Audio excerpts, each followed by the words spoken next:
an appeal in the matter of the King on the application of Emeraldshaw Ltd and Sheffield Magistrates. Yes, Mr. Collins. May it please you, my lady and my lords. I appear with Mr. Jackson, my learned friend Mr. Jackson on behalf of the appellant, and my learned friend Miss Meager on behalf of the interested party, effectively the respondent. Yes. May I, my learned friend, in her skeleton argument, with respect correctly, says this case is all about Hurst, and it really is. And so what I propose to do, with your leave, is to look quickly at the legislation and then go straight to Hurstwood. Yes. That's all right. Well, we've been calling it Rossendale. Very good. And so it's, In the you industry, say potato, I say potato. I'm sorry, I'll try to do as that. long as we're talking about the same thing. In the industry, and it is a bit of an industry that's taken place in this jurisdiction, it's known as Hurstwood, but I'll try to refer to it as Rossendale before you. Whatever, as long as it Just to manage our expectations, have you conferred as to how long you're likely to be and how long Ms. Meager's? Do you know we haven't? I should think I'll be about an hour and a half, something Yes, like you, that. Something you of can that assume with confidence that we've read all of the key documents, certainly the judge has quite a bit of the... Because, I mean, I'll obviously spend a little time on Rossendale, but then I have to persuade you that my judicial review is properly arguable, because that's the test. Yes. So I will just have to spend a little time on the district judge's judgment and, of course, on His Honour Judge Klein's judgment. Yes. And we must remind ourselves that that's the issue, that you shall have permission, that we're not hearing a full appeal on the whole. That is right. Yes, I only have to show that it's arguable, but my learned friend says that it is unarguable. Yeah. Obviously not get So permission to if proceed. Mr. Collins is an hour and a half, it depends upon how much we interrupt, but how long do you think you might be, Ms. Meager? Well, I would have thought I would be shorter than Mr. Collins. I Yes. expect probably no more than an hour. Yes. Good. Well, certainly we've got more than enough time today. Yes, And, yes, because if I've gone through Hurstwood fully and carefully and fairly, my learned friend won't have to do that again. Yes. Good. So if I may start with the legislation, if you have the authorities bundle, I'm afraid section 43 has been reproduced twice, but if I could pick it up at page 12 of the authorities bundle.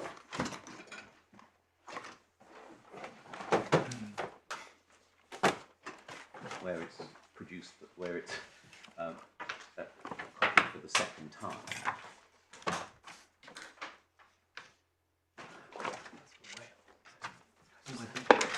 Oh no, I'm so glad to have Mr. Jackson here. That's Wales. That's the Wales. We're not in Wales. That's we're right. actually at paragraph 7. We're actually at page 7, but it's to the same effect. You can tell that my learned friend Mr. Jackson, and indeed especially my learned friend Miss Meager, are much more versed in this industry up and down the country than I am. Section 43. A person, the ratepayer, shall be liable for NDR, non-domestic rates, business rates, A, on the date the person is in occupation. So the primary position for paying business rates is being in occupation of the premises, whoever you are, because that's the person. Now, this is not, in fact, before your ladyship and your lordships, a business, a section 43 occupation case. It's actually a section 45 case. And if we turn on to section 44, on page 18, this is dealing with unoccupied premises, and the same person, the person, the ratepayer, is liable if A, on the day none of the hereditament is occupied, and B, on the day that person is the owner of the property.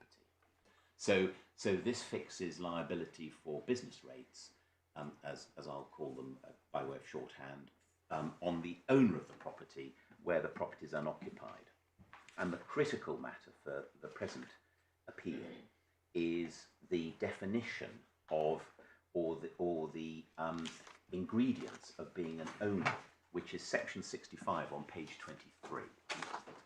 And section 65 says the owner of a hereditament or land is the person entitled to possession of it.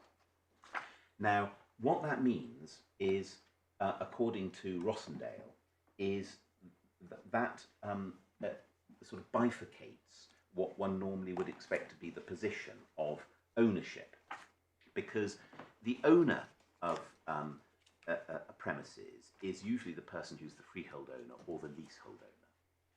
But that person also has to be capable of taking possession. So, and if you're incapable of taking possession, as were the put up companies in Rossendale, you're not in. You may be in possession of it as a matter of the law of real property, but you're not in possession of it for the purposes of Section 65 of the 88 Act. And the test promulgated by Rossendale is a real and practical ability to take possession. And the reason that it failed, well, Rossendale, of course, in the Supreme Court was a strikeout case, but we now know actually the result because it's gone to trial, at least on certain test cases. And the reason that there was no real and practical ability to take possession is because the companies in Rossendale were, it was all just a put-up job. They were incapable of taking possession, even though they were the legal owners, by way of a purposive approach to looking at this legislation. That's why you get into Ramsey. And not only were they incapable of a real and practical ability to take possession, it was positively part of the scheme in that case that they should not do so. So that's why, whilst they were technically, if I could put it that way, in possession as a matter of the law of real property, because they had leases which were not shams, they were not in possession for the purposes of the Act, because the purpose of construction applied to the word possession by the Supreme Court in Rossendale precludes anyone who does not have a real and practical ability to take possession. Yeah. Now, what one sees, just to make good in passing the fact that there has grown up something of an industry in relation to this. Mr. Justice Kerr, I needn't ask your ladyship or lordships to turn it up, but Mr. Justice Kerr in a case, the Public Health England case, which is in fact just for your note, if you want to turn up this particular, or make a note of this particular apposite comment. It's at page 157 of the authorities bundle at paragraph 68. In the modern era, and he's talking about certain regulations made under the Act, this applies across the board, have spawned a tribe of rates exemption hunters. Sorry, what paragraph? This is at paragraph 68, my lady, on page 157. And I think the learned friend would agree that there is such a tribe roaming the country. So there's a game of cat and mouse being played across the country with landlords, people to whom premises are demised, and the local authorities. Although I say cat and mouse, my learned friend might say poacher and gamekeeper, as she's here for the council.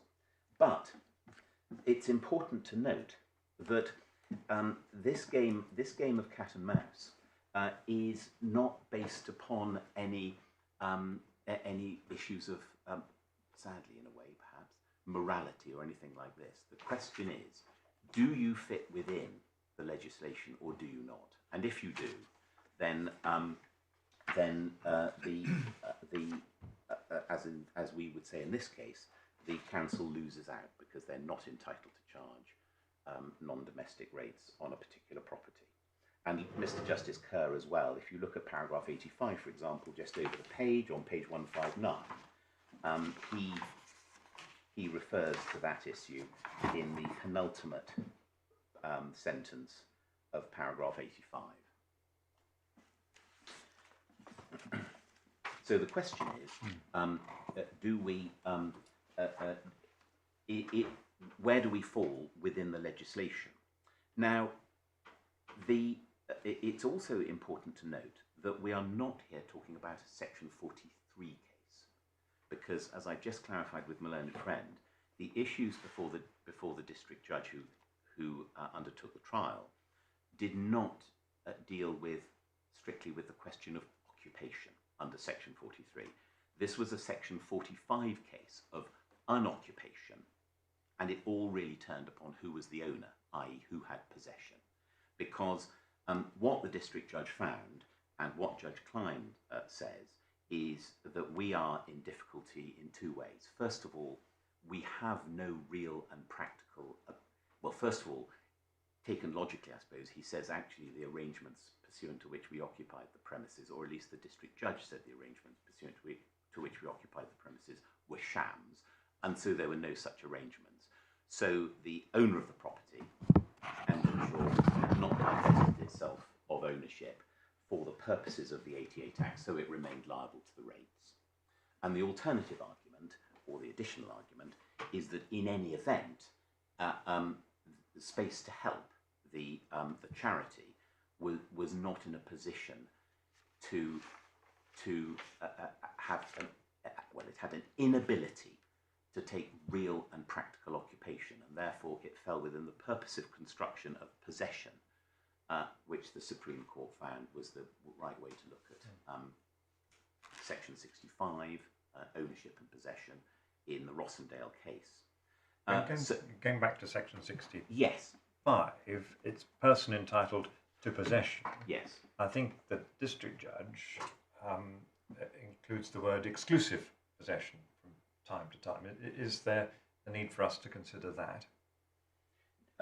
Well, it comes in, I think, where, and here one mustn't confuse the issue of occupation, because we know from the authorities that occupation can be achieved by very little occupation. It can be quite sparse. Yes. I mean, there's a case which has, I think, 0.2% of the premises being occupied, which was sufficient to bring a person occupying the premises to being a ratepayer for the purposes of Section 43. Now, so far as possession is concerned, yes, you do, I think, have to. It would be difficult to demonstrate possession, both as a matter of the law of property and under the 88 Act, if you did not, in fact, have possession of the whole.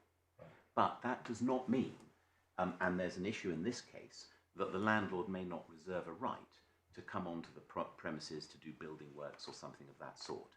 So whilst you have that possession, there may be an inroad into it, as there was in this case, which the district judge found important. Well, no doubt comes to my mind. That's quite an important factual aspect of this case. Yes, it is. Yes, it is. And I'm sure it's one that my learned friend will major upon, because as you will appreciate, I didn't do terribly well on the facts before the district judge, or my predecessor in this position didn't. Now, my learned friend in her skeleton very helpfully then says, although this is not a case about Section 43, and although we're not going further into issues of the legislation, if you would be kind enough to look at paragraph 15 of my learned friend's skeleton. My learned friend, most conveniently, for completeness, she says, deals with the position of charitable occupation, and she sets out the relevant sections there and the effect of those sections. But we didn't even reach an argument on that basis, because it, as it were, failed at first base in relation to possession and sham. And so we never got into occupation arguments as an alternative to Section 45, and we certainly never got into the charity applying for applying for relief or anything like that. But that's the way the legislation works, and that's the significance of Space to Help being a charity. Just as part of the Well, Section 43 enabled a charity to apply for relief in relation to occupation rates. Yes. Section 45A, which seems no longer to exist from the 1st of April 2024, enabled a charity to obtain 100% relief Yes. in relation to unoccupied rates. Yes. So the position now is that SH, as I call it, would not be able to get relief. Is this right? From unoccupied rates? I'm not sure that's right. I'm going to look to the oracle here. I'm not the oracle, I haven't looked at it for these purposes, but all that's happened is there's been an amendment to the legislation. I'm not sure that the actual ability to apply for relief has completely gone away. It's just there's been It's been expressed in a different form, maybe. I believe that Okay. might be the case. Sorry. I would need to get a copy of it to be certain. But yes, In there terms have of- been amendments. Yes. But, In terms of policy, coming to it as not being Yes. someone who's part of the tribe, yes. It's not a bad thing. You've got a building that the owners haven't accused for themselves. They don't want to be paying the full rates. They will encourage charities to Yes. come in, and so hence the shops in the high street that are charity shops, for example, Well, in abundance in some well, towns.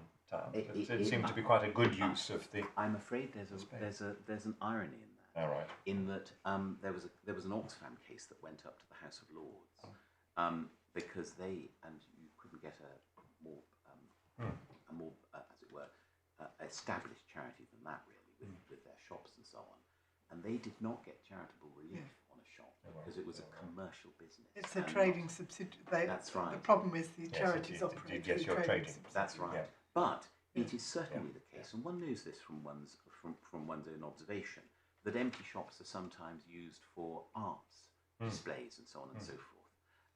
But this is, but what is what my learned friend would say here, and what would appear to be what Mr. Justice Kerr is saying, is that it goes a little bit beyond that, and it's become almost a charitable profession in relation to these things. Yeah. But the plain fact is that, as with perhaps all legislation, there are perhaps unintended consequences, and that's what we're arguing about here. Because, Thank you. and indeed, I may just make a point because about that. Because let us take an example that the chairman of Associated British Ports meets the chairman of or the general manager of Save the Children, and the general manager of Save the Children says, "You've got this completely empty warehouse at Felixstowe. Could we use it to send aid out to one of the places in the world that need aid? We can't do it immediately, but if you give us a lease or a tenancy at will for a year, it'll be extremely useful." And the chairman of Associated British Ports says, absolutely fine, you'd have to peppercorn. I think it's great because we're not doing anything with it. It's no skin off our nose, and we'd like to do some good. So and it's not at all. The chairman of Associated British Ports has no notion of Section 43 or Section 45 of the 88 Act. And so, lo and behold, the arrangement is entered into, but the chief financial officer of Associated British Ports does know about these things, and then applies for rates relief in relation to it all. Now, one can't say there that the intention, as a matter of fact in that case, one can't say there that the intention was to avoid rates, because it wasn't. It was just a handy byproduct that somebody in Associated British Ports knew about. Now, it may be that the chairman of Associated British Ports is a bit more on the ball as to rating, and when Save the Children approaches him, he says, "Well, do you know, we can both do ourselves a favour.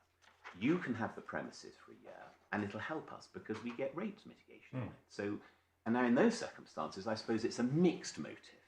But you're positing an example where I don't think anyone would disagree that the charity does have a real entitlement. Yes.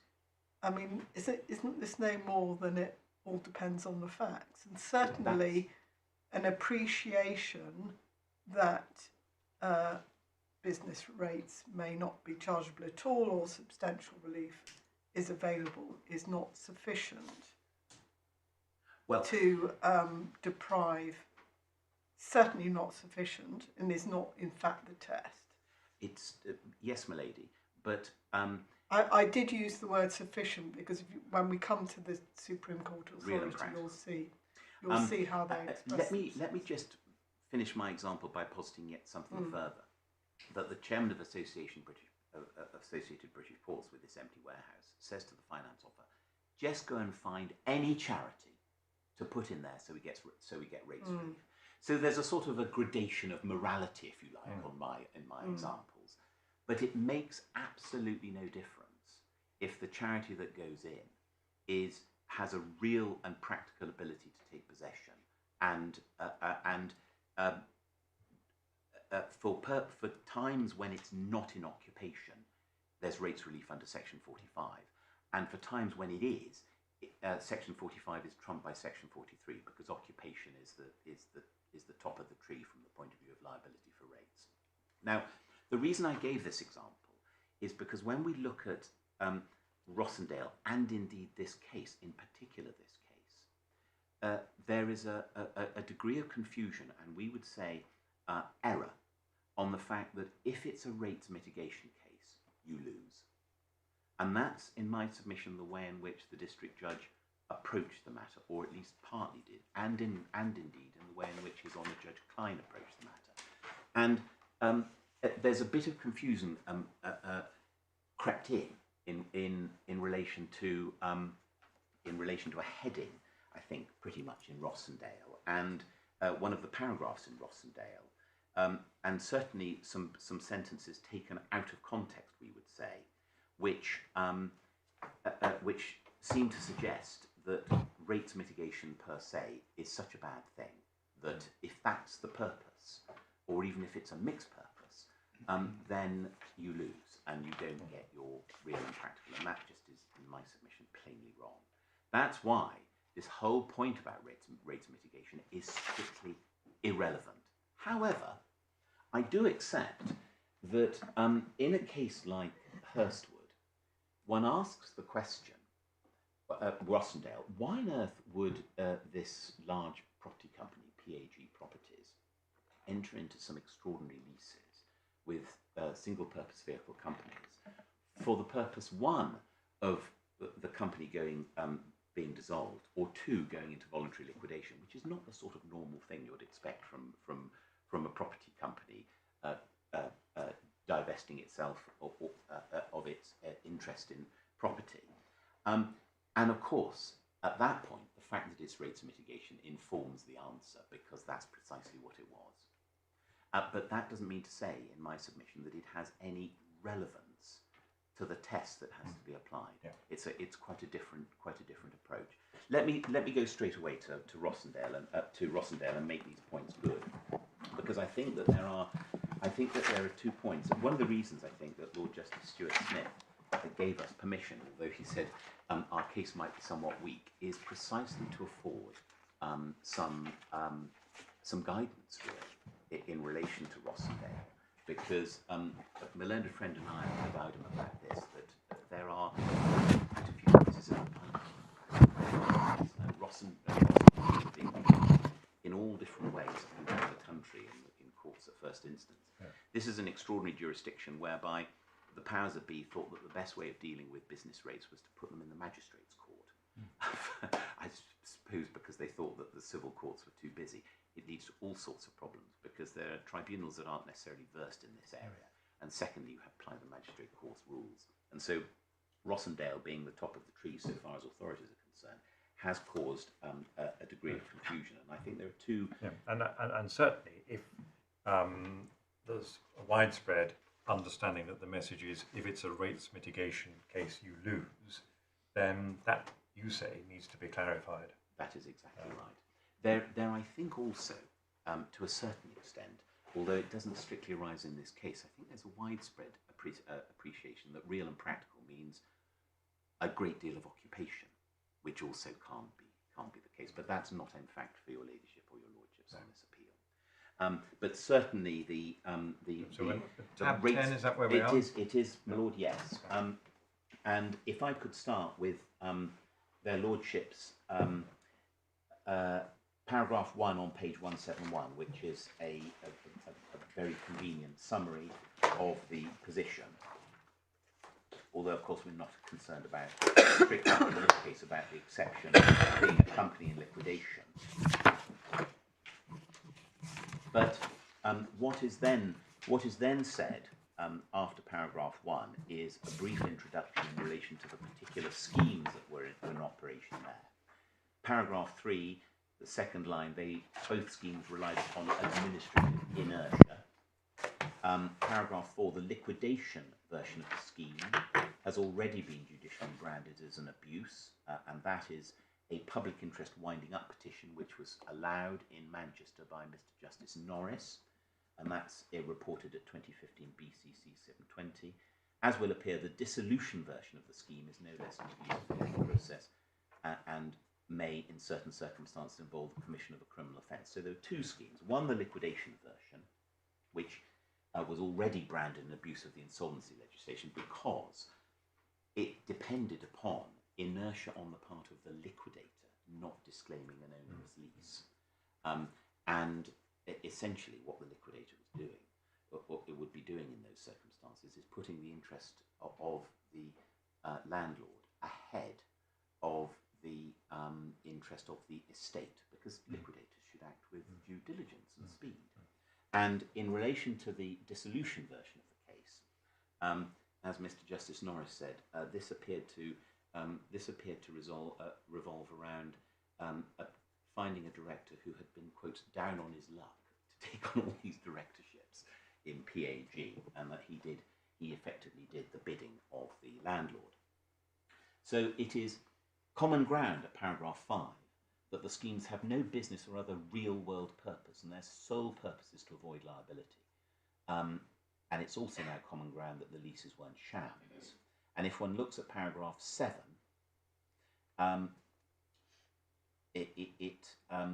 it was claimed in the Rossendale case that the leases were shams, but this came before His Honour Judge Hodge, a Chancery practitioner, primarily in, I think, Manchester, and he found that they were not shams in the sense, because a sham is something which purports to do something, whereas the reality is something entirely different. And of course, in this case, what they actually want to achieve is the person to go into possession and be owner of the property, precisely for the purpose of achieving business rates relief. So sham didn't work. And then we come on to the Ramsey principle, which is where we get the purposive approach to the meaning of owner via the owner having to be the person in possession of the property. So their lordships apply the Ramsey principle at D, paragraph 9D, modern purposive approach to the interpretation of all legislation, and that's how they approach paragraph the word possession in section 65, and you can see the point being made at paragraph 11 in particular at the bottom of page 173. The result of applying the purposive approach to fiscal legislation has often been to disregard transactional elements of transactions which have no business purpose and have as their sole aim the avoidance of tax. Not because of the principle that that a transaction otherwise effected to achieve a tax advantage should be treated as ineffective to do so if it's undertaken for the purposes of tax avoidances, because it's not generally to be expected that Parliament intends exemption and so on. The employment of the attack by the local authorities, as was in this case of sham, is an attractive approach, because if you get into issues of morality, you can say, well, it's all a bit of a sham, isn't it? But that is not what sham means as a matter of law. Sham as a matter of law, and it is as a matter of law here applied, going back to the Snook case, and indeed as applied in Rossendale by His Honour Judge Hodge, and as commented on favourably in this respect by their lordships in Rossendale. Sham is about producing a document which says one thing, but in fact you're meaning something completely different. So it's not a panacea for impeaching arrangements which you think are not a good thing. Then their lordships come on to the rating legislation at paragraph 18. But at 14, it's interesting to see the Supreme Court saying that the Ramsey doctrine is not confined to transactions, it also applies to status. And they had that very much in mind when looking at this particular provision dealing with unoccupied rates. Yes, my lord. The status is someone actually an owner, as defined in the statute. Yes, my lord, because we're not here complaining about the transaction, because the transaction would be the sham point. But here you're talking about the owner. Is the owner capable of taking real and practical possession of the property? And of course, the Rossendale case is an extreme case, because not only was the owner incapable of doing so, it was positively the intention that the owner should not do so. Otherwise, the schemes wouldn't work. And that's where the administrative inertia comes in. So the legislation is tackled at section 18, paragraph 18. But if I could put it up at paragraph 28 under the heading entitlement to possession.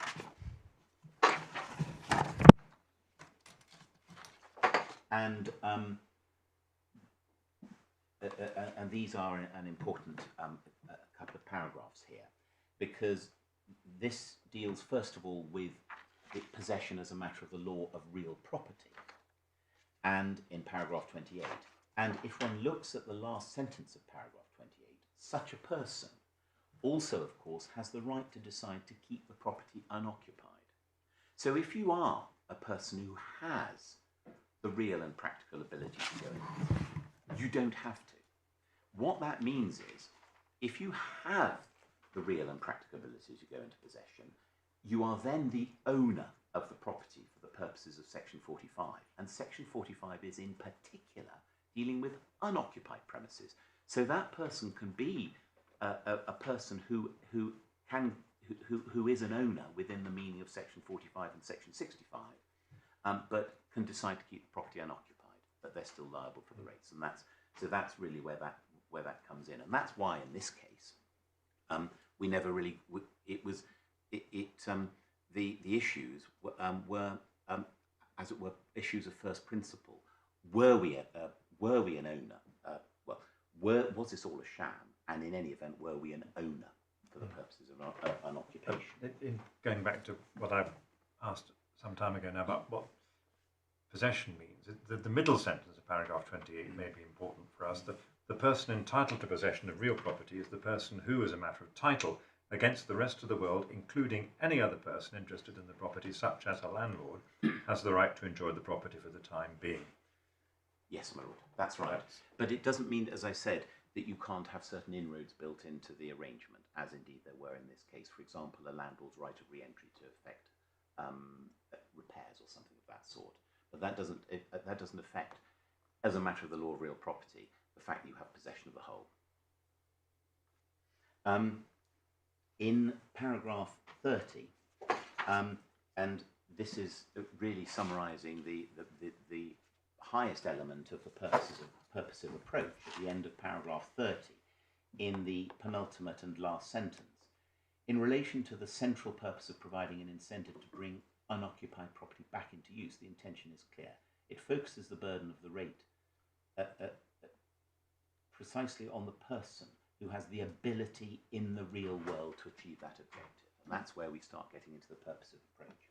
So then his lordship, or their lordships, look at the two test cases, and they deal with those in some detail at paragraph, under the heading, the rates avoidance schemes. Yeah. So they're getting into the facts now. They deal with them at paragraph 32 and 33, and then they come on to the issue of the leases, a heading above paragraph 34, and the conclusion there is at the end of paragraph 35, which I think also might be an answer to your lordship's point. If you look at the final sentence of 35. A lease confers. Yes, and then 36 deals with the poor sham point, and that is the whole of 30. That is the whole of 36. In particular, at the top of page 181.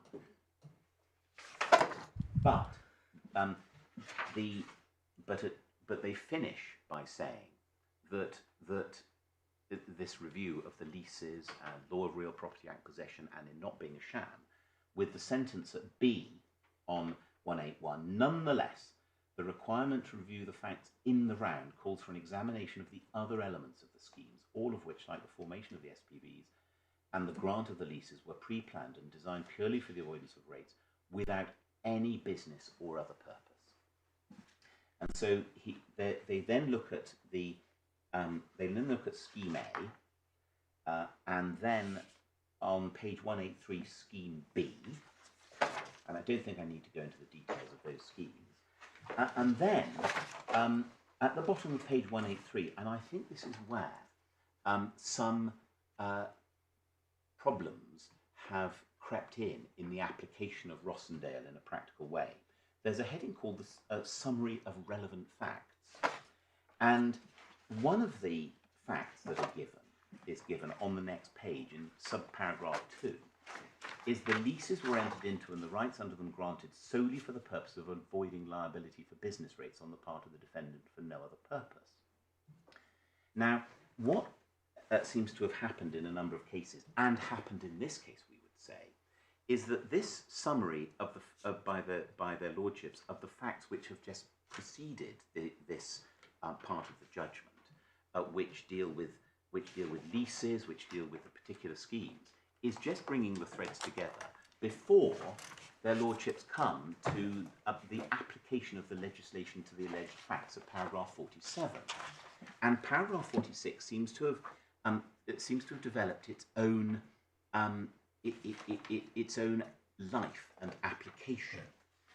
In that, this is where, or partly where, it is said that a relevant factor, i.e., and in our case, it said almost a determinative factor is rates mitigation, or at least it's a highly relevant consideration. And indeed, that these have gone up from being relevant facts to factors which have to be applied by the court, a sort of a checklist or something of that sort. Yes, and so just that word checklist, I think the district judge uses the word checklist. Is it this paragraph that he's referring to? Yes, but he also uses the word factors, which is rather different from a question of checklist. And as I will demonstrate, he does take from this judgment really a proviso that rates of mitigation means that the whole thing fails. Although one might say I'm being a bit unkind to the district judge's judgment. It's paragraph 73 of the district judge's. Yes, because it can be saved in other ways. But I promise to come paragraph, to that. We needn't all turn to it, but he says paragraph 46 of Erstwood, which is what we're on, identified characteristics of the SPV scheme leases, which offers a useful checklist to assist this tribunal with the determination. Yes, but he does at some point talk about factors as well, and I will. But okay, so that's your submission is that yes, it's paragraph 80. Your submission, if I've understood it, and please assume I probably haven't, as I have understood, that this was a checklist. These 6 factors were relevant in their lordship's view to the facts of the Rossendale case. Yes, that's and right. Another case may have different factors. These are not, but they've been elevated, you submit, by some tribunals into a checklist, and in particular number 2. Yes, my lord. That has been elevated into a standalone and I'll come to test. I'll come to criticism of the learned judges below in a moment. Yeah. So, what is important, and this is the ratio of the case, is paragraph 47 onwards on page 184. Applying the legislation to the alleged facts, because of course it was a strikeout case. So he deals in paragraph, the Supreme Court deals in paragraph 47 with a matter of the law of property. And then in paragraphs 47 and 48 is introduced another matter which has caused some confusion. Because if you look at the final sentence of paragraph 47, furthermore, such an interpretation, and this is going back to just the law of real property, generally accords with the legislative purpose of imposing the liability for business rates on the person who controls whether the property is left unoccupied and on whom the legislation is intended to place an incentive to bring the property back into use for the benefit of the community. And then in 48, in the unusual circumstances of this case, however, and then he proceeds. Now, this introduction of general accord and unusual circumstances has, I think, been elevated, because if you look as well, just for these purposes, at the bottom of page 188, in paragraph 61, 3 lines up from the bottom, in any ordinary case, the test will easily be satisfied by identifying the person who's entitled to possession as a matter of the law of real property. And again, in the next sentence, which runs over to the top of page 189, the fact that the law of real property may not prove a reliable guide in an unusual case of the present kind is not, in our view, an objection to our preferred interpretation. Now, this has introduced the notion, which the district judge followed, of there being a sort of an initial filter in relation to all of this. Before we go on, Yes, my lady. can we just clarify exactly what you say is the ratio? It's paragraph 51. Well, it's paragraph 48, 49, and 51. Right. And I'll come back to those, but I just wanted to deal with this initial filter point, because I think it's a point against me, really, but I'm trying to do the right thing here. It has been taken that there is some sort of filter mechanism in relation to this, in that you don't even get into the facts unless it's an unusual case, or because you generally just look at the law of real property, and that's an end of it. And so it has to be unusual to go to a next hurdle. Can't be right in my submission, because what their lordships are doing in this case is saying, they are saying on a purposive approach, in all the circumstances that may be before a court, on all the facts, is their possession to a real and practical sense, a real and practical ability. There's no initial filter in relation to these things. And this point was in fact raised as a point, and certainly anecdotally, I think the position is that the courts up and down the country are not taking it as a 2-stage test. But I can be a little bit less anecdotal than that, and look at the judgment, the final judgment in relation to this in Liverpool before His Honour Judge Cadwallader at tab 13, because this point was made on page 254 of this judgment, 2 tests, and and counsel for the property company had also looked at a case called Brown and the City of London, as you can see from paragraph 30, and you could see in what the submission was in paragraph 31 and paragraph 32, a lack of acceptance of that. Sorry, was this Rossendale going back then? This is Rossendale, because Rossendale in the Supreme Court was a strike. Yes, so and this then is this the is actual... Rossendale, the trial. Yes. Before His Honour Judge Cadwallader in Liverpool. In fact, it was a trial of certain test cases. I think there are a number of cases there. But given the resolute result in this, I should think the test cases are all going to go the same way unless it's subject to some appeal, because His Lordship held, perhaps unsurprisingly, given the gravitational pull of Rossendale in the Supreme Court, and the fact that they called no witnesses. It was all just really a legal argument. These SPVs were not in real and practical. They had no real and practical ability to take possession, and that's what the judge held. But in the course of all of this, it was argued that there was this 2-stage test as sort of an initial filter of it being unusual or something of that sort. And in my submission, that's not what Rossendale means, at least. It's not actually what it says, because the test is the issue of possession under Section 65, and there's no particular gloss to that, or initial filter, or initial hurdle. You just look at the circumstances as they are and then proceed on that basis. Now, if I could go back to Rossendale, having conducted that little bywater, at 185, your ladyship sees at paragraph 48 in the penultimate paragraph, in the penultimate sentence, real or practical control. Yes. That transmogrifies into real and practical control later on in the judgment, but it makes no difference. And then we see in 49, fourth line, real or practical ability to exercise its legal right to possession. But there, it's followed by and, which is why I said, referring Yes. to tax avoidance earlier, Yes. and on which that legal right has been conferred for no purpose other than the avoidance of business rates.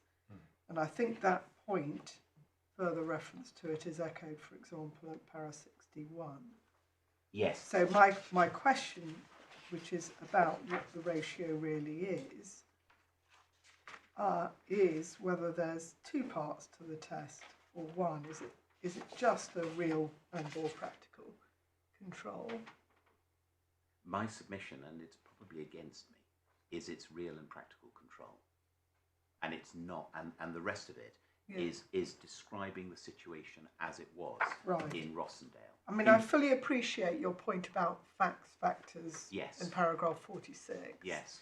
But in trying to understand the ratio, there are some references here to avoiding business rates as well as to real and practical ability. Yes, but you see, I think you then have to read it. One then has to look, there is that reference there, but if you look then at paragraph 50, which talks about entitlement to possession, and then at F, rather it involves the close examination in their context and a conclusion that they didn't transfer to the SPVs the entitlement to possession required by the Act as the badge of ownership. And then, critically, I think at 51, we emphasise that this conclusion is not founded on the fact that the defendant's only motive in granting the lease was to avoid paying business rates, although that was undoubtedly so. If the leases were entered into by the defendants had the effect that they were not liable for business rates, their motive for granting the leases is irrelevant. And nor does it illuminate the legal issues to use words such as artificial or contrived to describe the leases when it's accepted that they're not shams. Our conclusion is based squarely and solely on a purpose of interpretation. And so, whilst I was sort of arguing against myself in one respect, I'm arguing for the point that I made to his lordship in particular, that the avoidance of business rates is simply irrelevant. Well,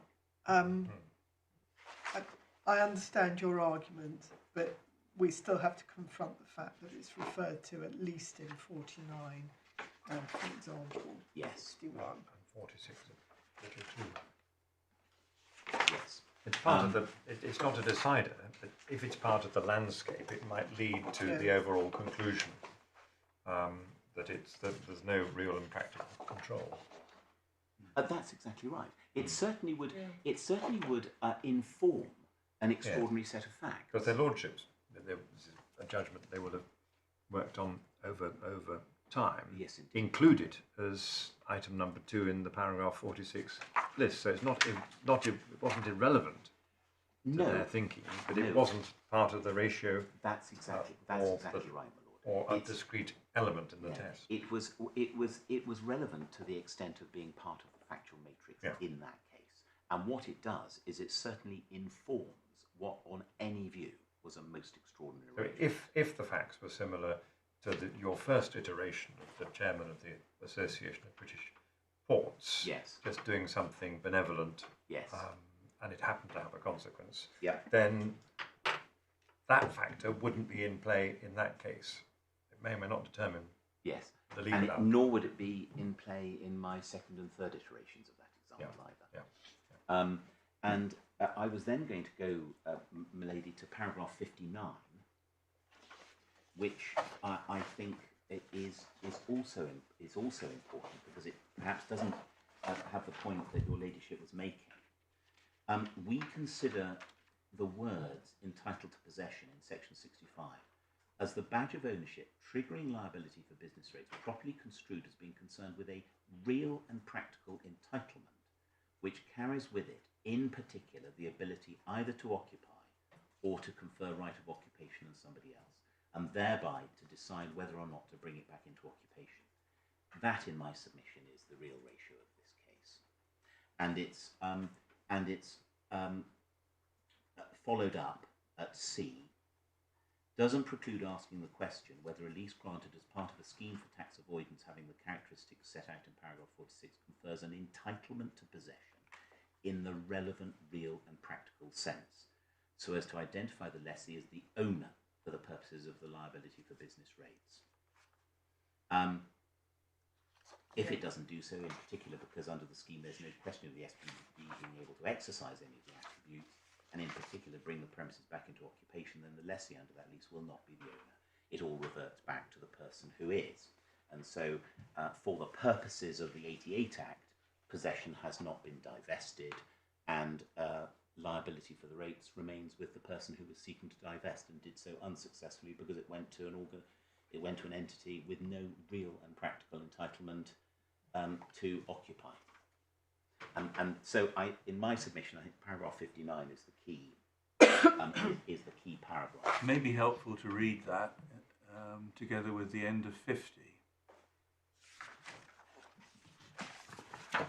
The Act, towards the end, just above G, the Act requires someone to be identified as the owner. That will be the person who, in any tenurial chain, starting with the freeholder and working downwards, has not disposed of the entitlement to possession. So, in a sense, you're looking to see, if you're applying this test of real and practical ability to enjoy possession, you're looking at whether that has still, in practical terms, remained with the freeholder or whether it's been transferred to the tenant. Yes, that's exactly right. Is that a helpful way of looking at it? Yes, I'm much obliged to. Yes, it is. It's also, I think, followed up, having gone to paragraph 59, at paragraph 60, from the sentence beginning just below F, but a recognition that section 65(1) is speaking of an entitlement to possession which vests in the person concerned a real and practical ability either to occupy or put someone else into occupation. So it's repeated quite a bit without any other particular gloss. Now I should just say that in a moment I will be coming to the district imminently, the district judge's judgment. He does cite the end of paragraph, the bit of paragraph 59 at C. So he cites, but it does not preclude asking the question. Sorry, can you give the reference again? In the district judge. Oh, sorry. I'll come back to it. I'll come to that in a moment. I just wanted to highlight while we're here the bits that the district judge has particularly pulled out. He's pulled out and cited, and I'll come on to where it is in his judgment in a second. Just above C, sentence beginning, but it does not preclude asking the question. Because the district judge does ask himself the right question in my submission. He does seek to follow Rossendale on real and practical, but he doesn't do so correctly. And where he does make a particular error is in his citation from paragraph 61, because he cites the final sentence of paragraph 61. The value of legal certainty does not extend to construing legislation in a way which will guarantee the effectiveness of transactions undertaken solely to avoid the liability which the legislation seeks to impose. Now, what he says about that is he elevates it into effectively a proviso that if it's rates mitigation, then it doesn't work. But don't you need to read that with the earlier passage, which we were briefly taken to, which describes the Ramsey principle? Yes, lady, you do, of course. And it's unarguable. That principle has developed in the context of tax avoidance, and it has, I know it's now labelled purposive interpretation, but it's developed as a particular form of purposive interpretation that applies in relation to tax avoidance. And it's at least open to argument that read as a whole, that's what this judgment is doing, and that this, put it this way, there are enough references later on, and we pointed to some of them, that suggest that intending to avoid business rates may be a necessary, definitely not sufficient condition. So that's really what I'm driving at. Yes. I understand your arguments, and I understand, and I've in fact a lot of sympathy for the sole test being real and practical, but we do have to read the judgment as a whole. I agree, my lady, of course, but what we would say is that the way in which that last sentence has been drawn out of Rossendale and applied by the district judge, effectively to being this a proviso that never mind about real and practical. If it's solely, as he put it, for the purpose of rates mitigation, you lose, and we'll come on to it in a moment. It cannot possibly be right.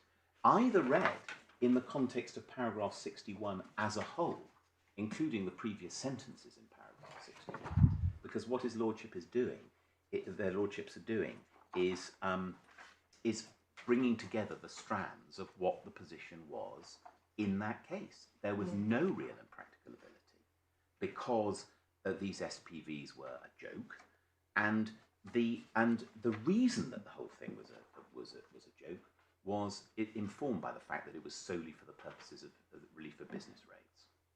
Isn't that last sentence of 61 going back to what can be called for short the badge point, answering to the description that's in the statute, is another way of putting it? In other words, it's justifying the purpose of construction that they've come up with. Yes, my lord, it is. And I would go back in the way that my lady Justice Falk has just done, to really paragraph 11, I think, on page 173, 174, which is Ramsey, but explaining that purpose of approach, and that's what it's about, rather than because in my trilogy example of associated British ports, it is just going to depend upon whether there is a real and practicability, and the collateral benefit, or the primary or intention, or the sole intention, is neither here nor there, and that's the critical part of paragraph 51. And so paragraph 51 I do place specific emphasis on, and certainly their lordships did not seek to take issue with the number of cases that there have been in this jurisdiction, in relation to which really some quite extraordinary facts have led to the ability to get round to relieve business rates, and really Mr. Justice Kerr's judgments and others saying, well, I'm just applying the law, I can't take a moral judgment about all of this. So with that, I wasn't going to say anything more about, there was then a hopeless point about lifting the corporate veil. But of course, that was all that was needed. There was no real and practical ability to get the case off the ground, and it achieved success at trial. Now, if I could go straight to the district judge's judgment. In the main bundle, page 80.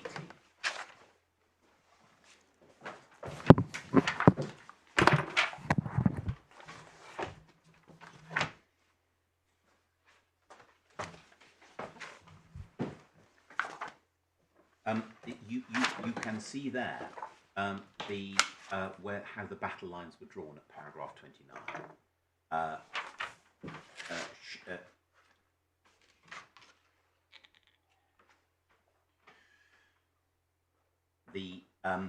The Law of Real Property Act documents were just hopeless ab initio. 2, no real and practical ability to entitlement to possession. 3, sham, and that's where the arguments were. And the district judge at the bottom of page 89 in paragraph 67, came to a conclusion in relation to the documents, as it were, per se, them not working, which he then went on to consider other factors without prejudice to that point. But His Honour Judge Klein, in our submission, quite rightly, said that the district judge was wrong about that, and the tenancies at will. Well, he said it was arguable. He said it was arguable. Yes, I'm sorry, my lord, you're quite right. I mustn't set myself too high a bar. No, it's enough for you for this purpose. Exactly so. He said it was arguable. Then we come to a heading on page 90, which really can't be faulted. The Hurstwood, well, it says criteria, but I don't think I can take too much in that. A real and practical entitlement to possession. And one really can't fault anything on page 90. But what the district judge does do is he picks up the unusual point in paragraph 71, which he underlines, and also in paragraph 72. And he adopts it as a filter, i.e., I'm only getting into this because I think it's unusual, a bit like Hurstwood.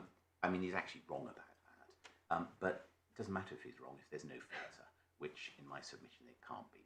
What he has to look at is the material before him and come to a view on the basis of the facts as to whether there is a real and practical entitlement to possession. I also somewhat eschew all these arguments about burden of proof and so on, because by the time the matters come before a tribunal, the tribunal takes a view on the material it has available. Very few cases ultimately turn on the burden of proof. Many cases turn on getting over a hurdle or a burden which is set by authority or statute, but very few cases turn on the actual burden of proof. I mean, in the undue inference context, which I'm a bit more familiar with, where you do have these presumptions and so on, by the time it gets to trial, the judge just takes a view on the basis of all the available material. Now, where paragraph 73, this is where he talks about, and this is your lordship's reference to checklist. Sorry, can I just missed a beat, but were you saying that the district judge was in error in what he said in paragraph 71, and I think you said 72? Well, I think he probably was actually. So what's the error? Well, the error is that he thinks that there's an initial filter. Right, it's the unusual. Yes, it's the unusual case. It's a point against me. But it's immaterial Yes, it is. Yeah. That's for your exactly right. purposes. Yeah. That would only matter if that were to be the law, to a party that said actually this shouldn't have got through the filter. Correct. And I'm not saying that. It's not the law, and I'm not saying that in any event. But you can't overlook the fact that the Supreme Court was trying to say, well, this is not necessarily an exercise you're going to have to do in every case. In many cases, you can just look at the property law arrangements which have been created. Yes, my lord, that is exactly right. So it's a sort of, it may not be a filter test as such, but it's trying to take a pragmatic view. That's exactly right. Because if what happens in this case, in a case, is you're talking about Save the Children Fund and my warehouse at Felixstowe, saying that we're Save the Children Fund, here's a lease which can't be impeached. It's real. It's not a question of non est factum or sham. It's real, and I'm Save the Children Fund. Full stop. And I'm not going to start adducing evidence about whether I put some things into the premises or anything of this sort. And that would, I think, be your lordship's point. However, what actually happened in this case is there was more surrounding material that came before the district judge, which he quite appropriately considered. I mean, you might get, for example, and to take up my Lord Justice Holgate point, you might get a situation where there is an entirely a person who is prima facie perfectly able to take real and practical to enforce real and practical entitlement, but one of the council investigators goes round to the property And the caretaker says, oh yes, I've heard about this person who's got a lease of these premises. The whole thing's a joke. They're never going to come in at all. I've been told by the landlord that it's all just a put-up job for business rates. That would be quite solid evidence that in those circumstances there was no real and practical ability to take possession, for the simple reason that there might be an ability to take possession, but it was an ability that was never going to be exercised.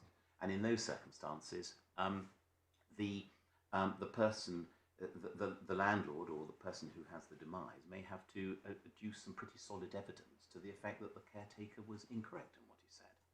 So it's all going to depend very much on the facts, because they might produce then evidence that, well, in fact, we don't know what the caretaker was saying.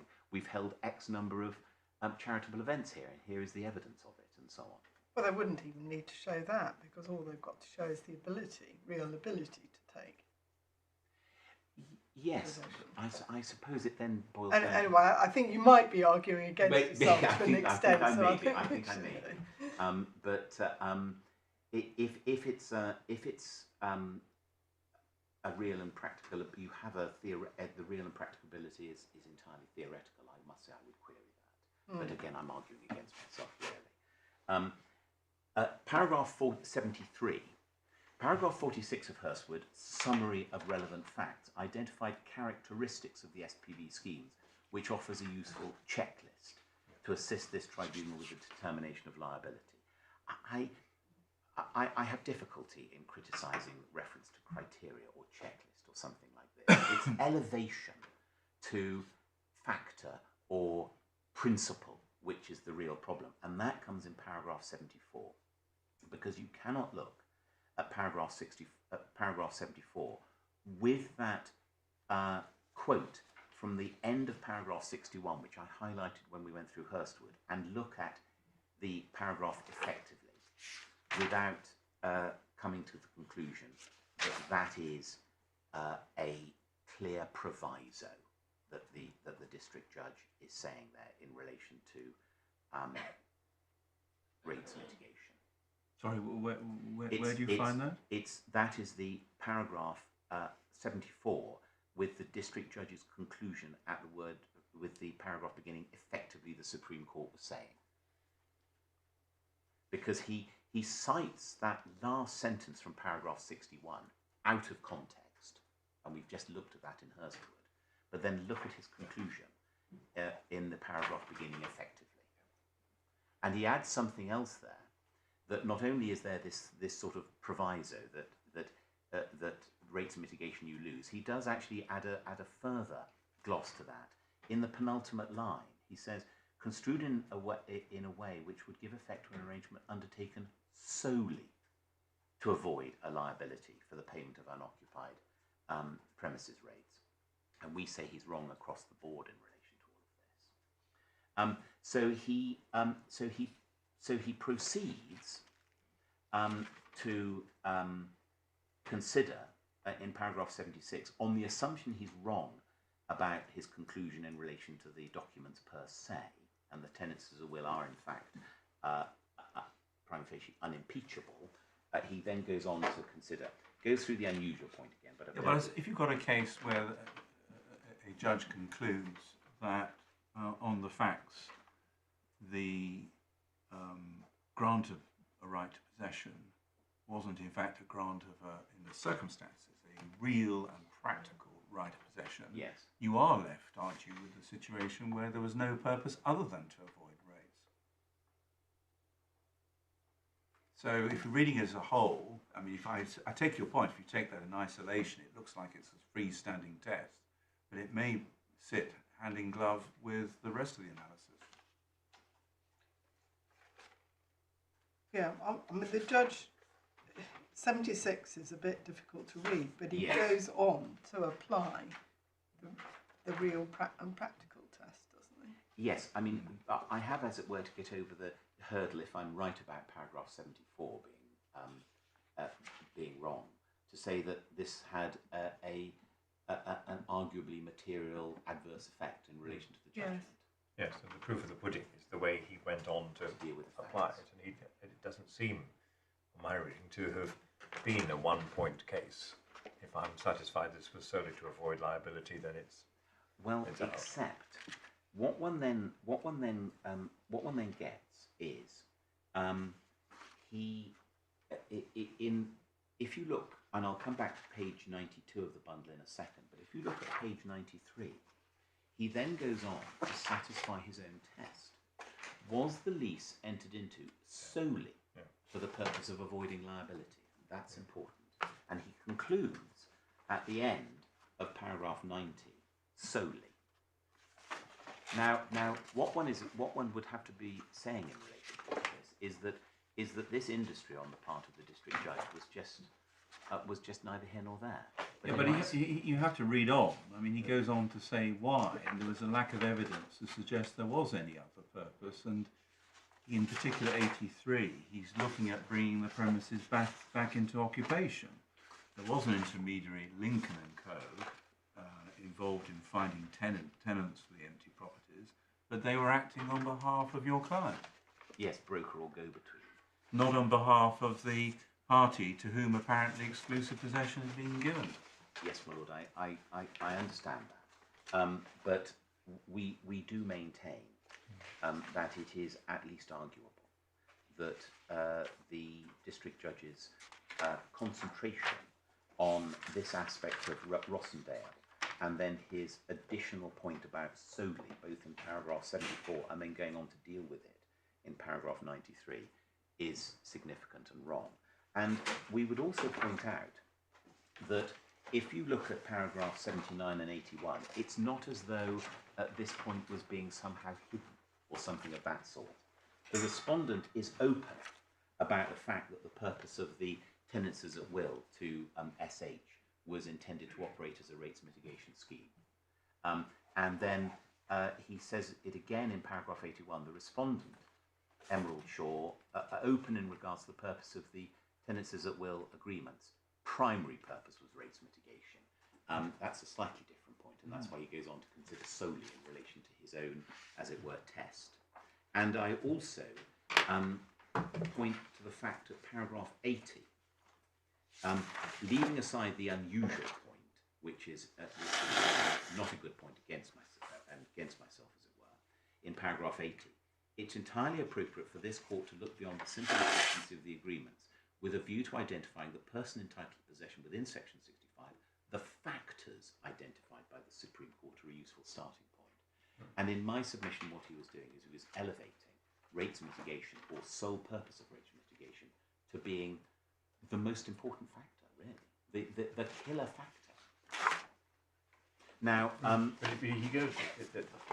We looked at the heading of paragraph 81. yes, Which he's put in italics and underlined. Was the lease entered into solely for the purpose of avoiding liability? But there's a similar heading. And once he's determined that, I've lost the page now. There's a similar heading at the top of above page paragraph 91. When he goes to look at the other side of the coin, where they granted with the intention of allowing the tenant to make use of the property. So yes, it wasn't the only criteria. No, in the course of that, he goes on to look at the building work. I agree. I demolition. don't in any way want to be opportunistic or unkind, because the heading at the top of page 95 of the bundle, just above paragraph 91, is one that can't be faulted. And then he goes on. If he was using the solely for the purposes of avoiding liability test, the judgment on this point would have come to a halt when he expressed his conclusion. But in fact, not weighing them up, but there are more pages that follow under the subsequent heading than preceded. I know, but it's a difficult divination, really, as to why deal with it in that way. I mean, is there a real gravitational pull to his finding that this was solely for the purpose of rates mitigation? And is there a bit of a leftover gravitational pull to the fact that he found that these were documents that didn't work as a matter of law of real property, and then goes on to find them to be shams in any event? I mean, we got so hammered on every So in every respect. I mean, just picking up my lord's Yes, point, Lord. of course, you've then got the heading at page 103. Yes. This is a further Yeah. findings. Yes. and a conclusion on that at 105. Yeah.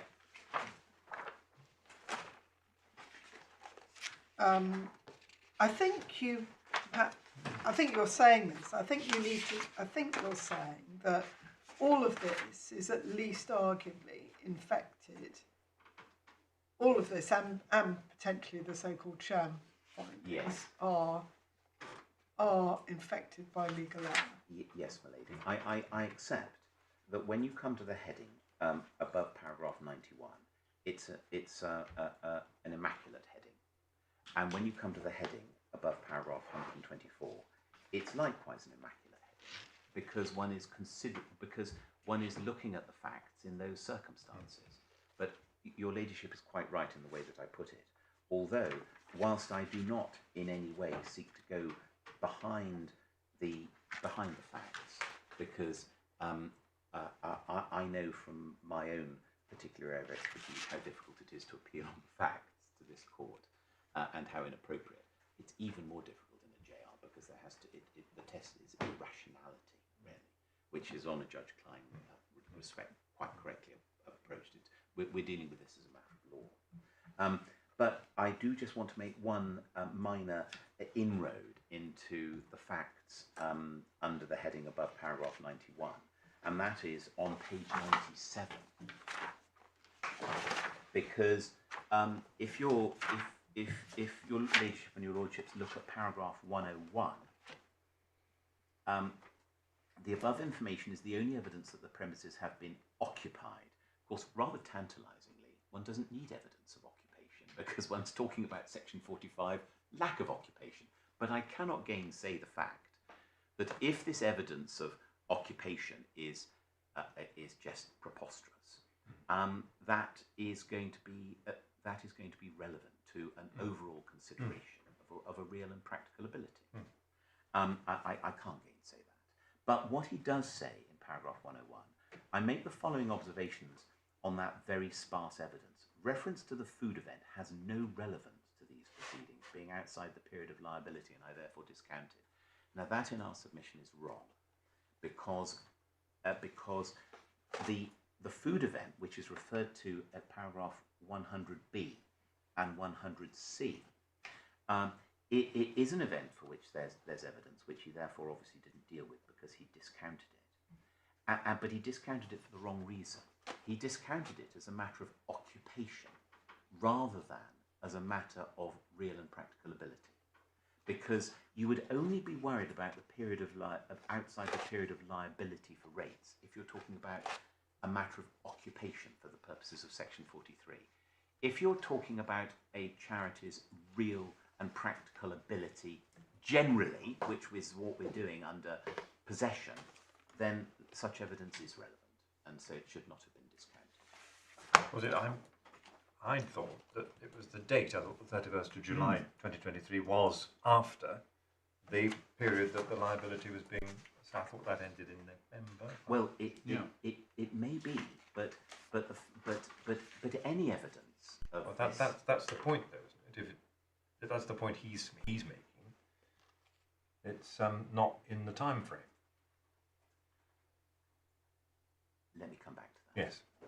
I mean, what we see in the judgment is that there was a process of redevelopment going on, whereby two hereditaments were reconfigured to form four, and then that process finishes on the 3rd of November 2022.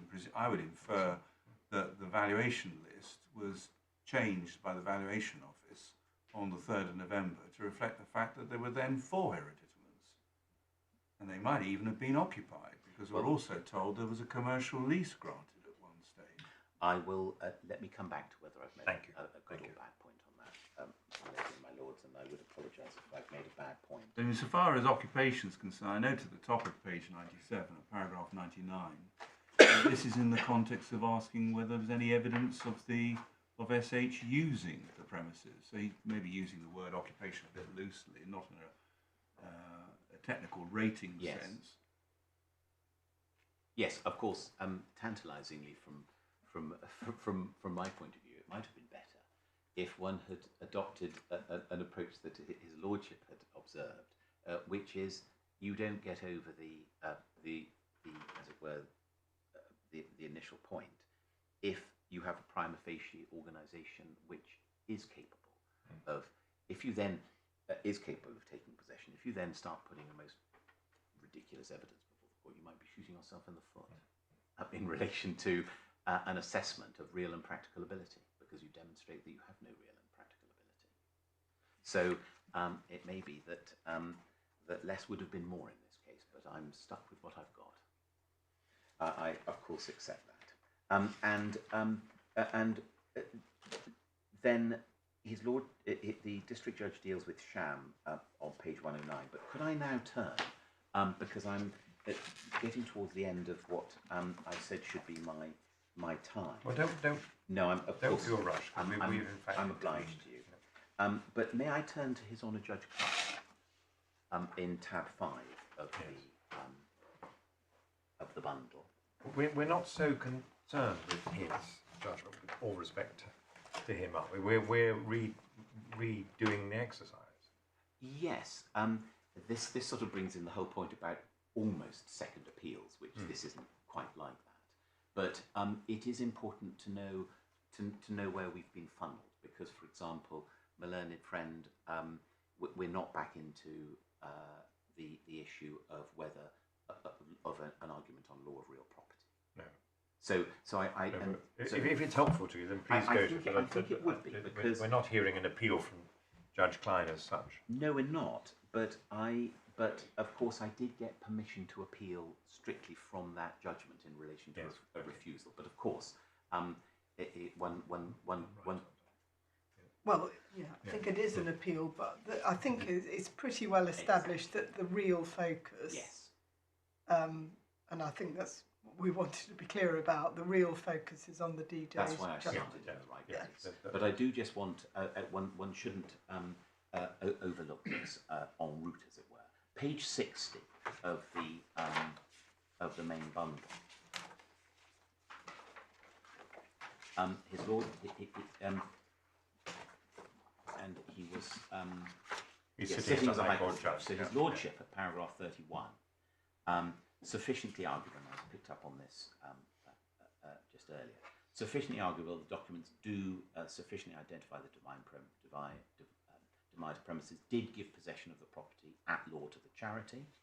The contrary matters identified, and then he goes through them all, including at subparagraph 6 of paragraph 32, which is, in my submission, useful to me, given the terms of the lease that took place. And I would also say in relation to this that if paragraph 31 is correct, which in our submission it is, arguable that these formal documents did give possession as a matter of the law of real property, they ex hypothesi can't be a sham. And we've already seen from Rossendale that the whole purpose would be completely defeated if they were sham documents. So in well, Rossendale really only arises if you've already considered sham and rejected it. Yes, that's right. So then we go on at paragraph 33 on page 61. Not an end of the matter. As I've noted, the district judge decided that if he was wrong on the proper construction and effect of the documents, nevertheless the charity had no real or practicable ability to exercise its legal right to possession, and that legal right had been conferred for no purpose other than purpose of the avoidance of liability for business rates. Now, then we look at paragraph 36. There can be no objection to the district judge taking into account that the arrangement in this case was a rates mitigation scheme. That was admitted, and as the Supreme Court indicated in Hurstwood, is a very relevant factor to be taken into account. Now, this is a sort of a cart before the horse point, because if that is a very relevant factor, which certainly his lordship thought it was, and saying that the district judge thought so, because it appears, those are my submissions on the district judge's judgment, Of course, the district judge can take into account, as it were, as an explanation for the whole thing, that the reason this extraordinary business is going on is a rates mitigation, just as they did in Rossendale. You know, why on earth would this large property company be granting leases to companies that are immediately dissolved or companies in liquidation? And the reason, of course, we know.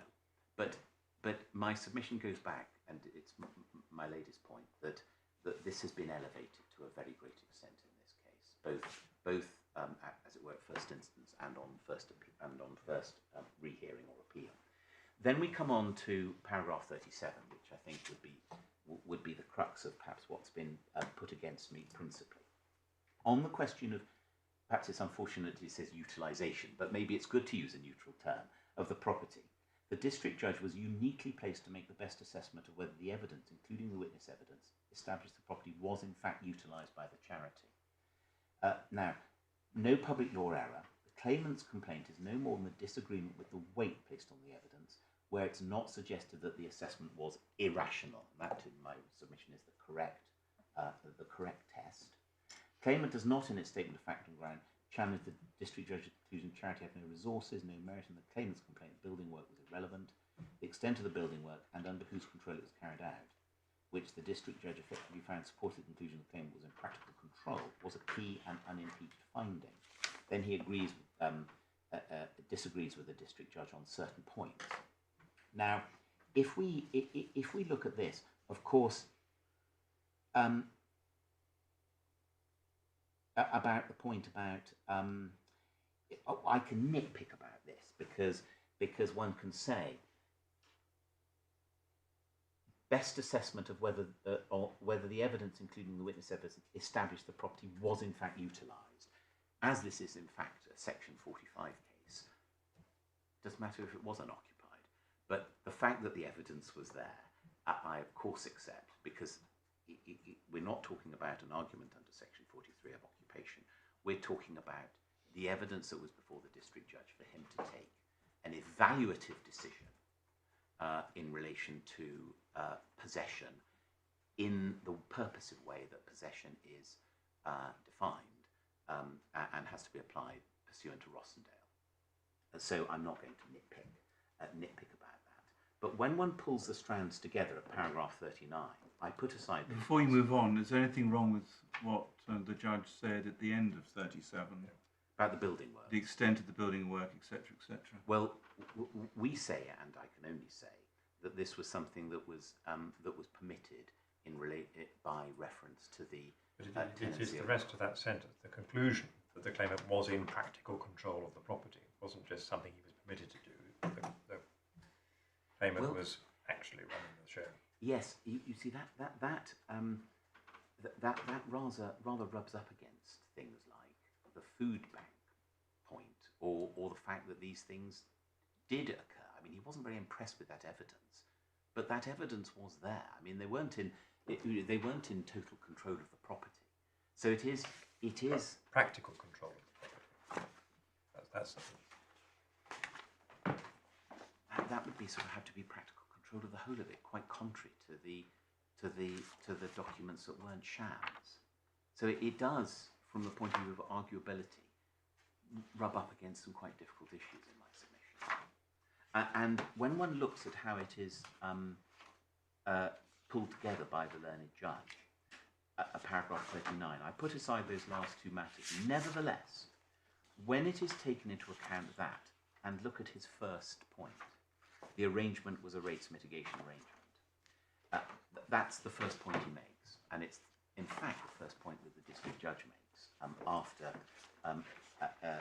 having wrongly concluded that there was no argument about law of real property. 2, the documents created tenancies at will, under which legal possession by the charity of the property could be brought to an end at the claimant's will. Well, that's what a tenancy at will is, and it's a mutual point. Of course, either party can bring to an end a tenancy at will. District judge was entitled to conclude that in practice the claimant was in control of the property because of the building work, which he was entitled to conclude exceeded, if not far exceeded, what a landlord might do in exercise of clause 3.7 to protect its reversionary interest, and having regard to the limited resources, it was not in a position to wrest control.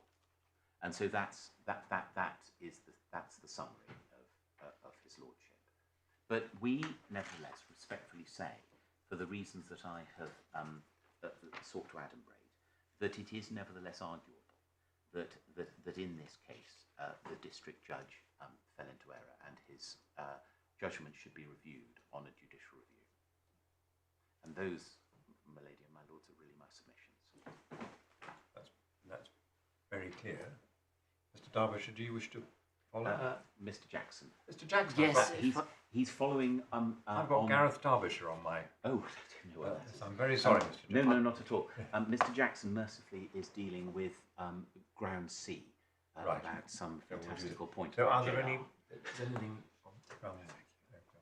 If he may. Yes, Mr. Jackson. I'm very sorry about that. I'm sure Mr. Derbyshire is a very eminent barrister, and I wish I had his practice. My lady, my lady, He obviously didn't even feature it. It somehow got onto the. my lady, my lords. Before I turn to ground C, I think it would be helpful just to answer two questions that the court have asked. Yeah. My lord asked about the headings in the district judge's judgment. Yes. They feature. So this is starting above paragraph 82. So it's bundle page 93. It has struck me that I know where these headings have come from. They come from paragraph 46 of the Supreme Court's judgment. This is the checklist point. So if you look at the heading above paragraph 81 of the district judge's judgment, this is a comparison exercise. So the paragraph above paragraph 81 was the lease entered into solely for the purpose of avoiding liability. That is factor 2. I shouldn't say the word factor. That is fact 2. Crucially, those are facts, not factors. Then, if you go across to above paragraph 91 of the district judge's judgment, page 95, is there evidence that the tenancy at will agreements were granted with the intention of allowing the tenant to make any use of the property? That's factor 3. Fact 3.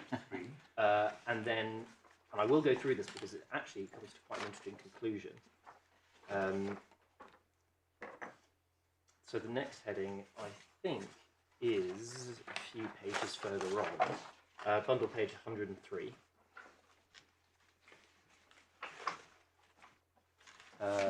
Who, in reality, had the practical ability? That is fact 4, fact little Roman 4. Practical ability, yes.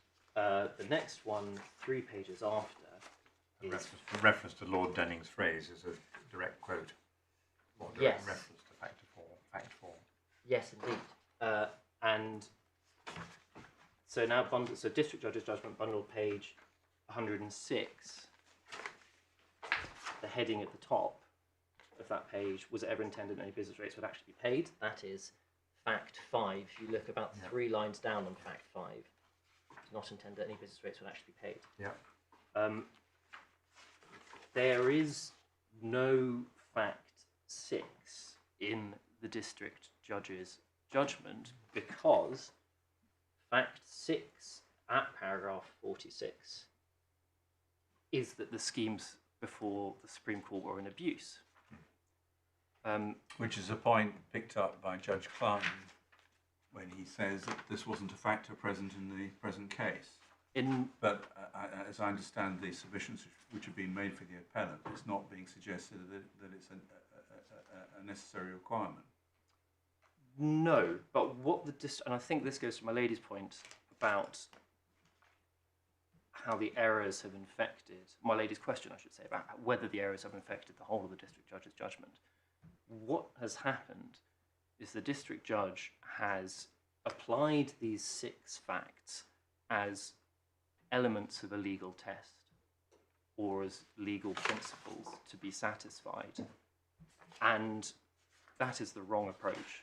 But in judicial review terms, you might have a situation where a claimant argues there was an error because this particular factor wasn't looked at If and was relevant in the circumstances of the case. I that- can see the point that it's wrong to use as an automatic checklist and by rote. But on the other hand, if these facts were capable of being relevant in this case and something which the judge should think about, he would be criticised if he didn't. Well, I think that follows to a second criticism that can be made of this approach, which is that if the district judge is going through this as a checklist, it's, in my submission, slightly odd to only take some of the facts and not all of them. Okay, so but that would indicate that what you would be criticising the district judge for would be failing to take other factors into account. But I haven't really understood your appeal in that way. Rather that his approach was infected. Yes. So the way the appeal is put is that his approach was infected. Yeah. This is the approach of this. We now know that this was the approach that he took, taking these things as a checklist. That is wrong. We accept that doesn't get us home. But what it does mean is that in my submission, and this is directly in response to your question, my lady, it is infected throughout by two legal errors. The first legal error, and this is what Ms. Collins has submitted to you, the first legal error is the fact that great weight, very great weight, was placed on the fact it was a rates mitigation arrangement. And the second legal error that infects, in my submission, the whole judgment, is his conclusion that the tenancies at will were not effective. Sorry. The tenancies at will were not effective. Either legally or as a sham. Either legally or as a sham. And His Honour Judge Klein has already found that that was arguably wrong. And we say it is plainly wrong, but of course the threshold is arguability.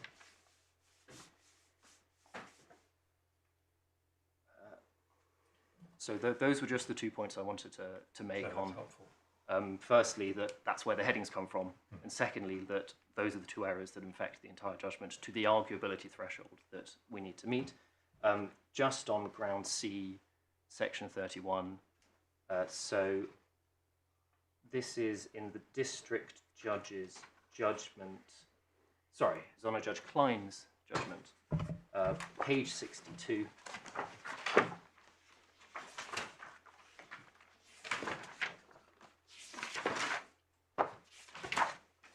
Page 62, bottom of the page, paragraph 45 there. His Lordship says, I refer to section 31.3c and 31.3d of the Senior Courts Act. They provide that the High Court may, of its own motion, consider whether the outcome for the applicant would have been substantially different if the conduct complained of had not occurred. And that if it appears to be highly likely that the outcome would not have been substantially different, the court must refuse to grant permission. That's the familiar, I know my Lord Justice Holgate will be very familiar with that from judicial review. Paragraph 46, in the circumstances where I have refused permission on what may be referred to as the Hurstwood dispute, permission cannot be given on this ground, which is the sham issue, because whatever the district judge's decision concerning sham, the outcome would have been the same. And so just for completeness and good order, we are required to appeal against that. That is, so it is dependent on ground A. If the court is with us that that ground A is arguable, then necessarily we also win on ground C. If the court is against us on ground A, then we lose on ground C. That makes sense. It does. Just one further point though on that. Although this has been discussed in terms of section 31, I'm going to get it wrong, 3D. Recently there's been a case called Wickford in the Court of Appeal. Lord Justice Lewis gave the main judgment. Yes. But it's much more straightforward to ask oneself the question, is this a material error of law? You don't have to get, it's an anterior question before you even get to section 31.3d. But in substance, the outcome is the same for you in terms of what you've very properly accepted. But So I think the case my lord is referring to is in the bundle. Well, there are two of them. Yeah, two of them. Yes. Are those There's the been correct quite a lot cases? said about this. Yes. Yes, the first is Greenfields, Yeah. tab 11, and then Brecon Beacons, at 12. Last week. In my submission, those are complex and complexities that don't arise here. I think here, as Manuel says, I think it is simpler. We accept that even if our sham argument is over an absolute killer point and overwhelmingly good, which in my submission it is. These arrangements were not shams. That doesn't assist us unless the court is also with us on ground A.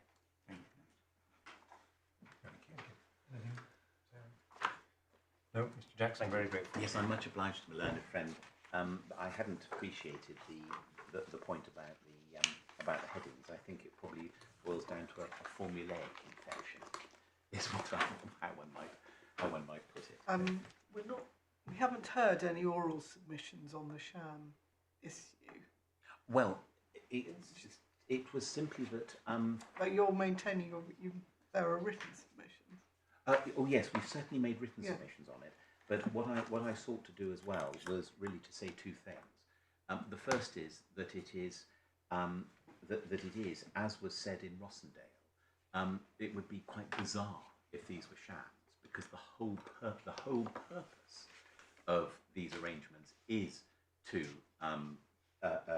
demise the premises successfully, and so a sham on the snook basis is entering into an agreement which says one thing but you mean something else. In this case, we are entering into agreements which we precisely expect to mean what they say. Otherwise, they'd be pointless to enter into them. And secondly, as we went through His Honour Judge Klein, I submitted that if His Lordship finds that those agreements are successful as a matter of the law of real property, there's no basis to get into sham at all. Ex hypothesi, they're not.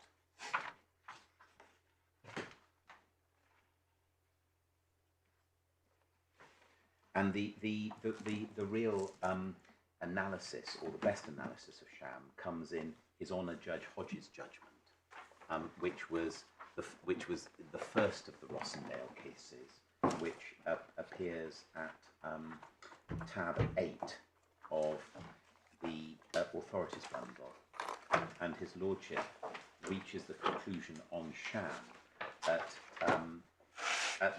page 6, paragraph 68 on page 133 of the bundle, and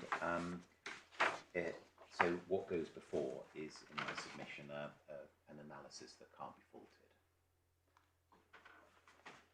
and it's picked up by way of approbation by those paragraphs that I referred to in the Supreme Court in Rossendale.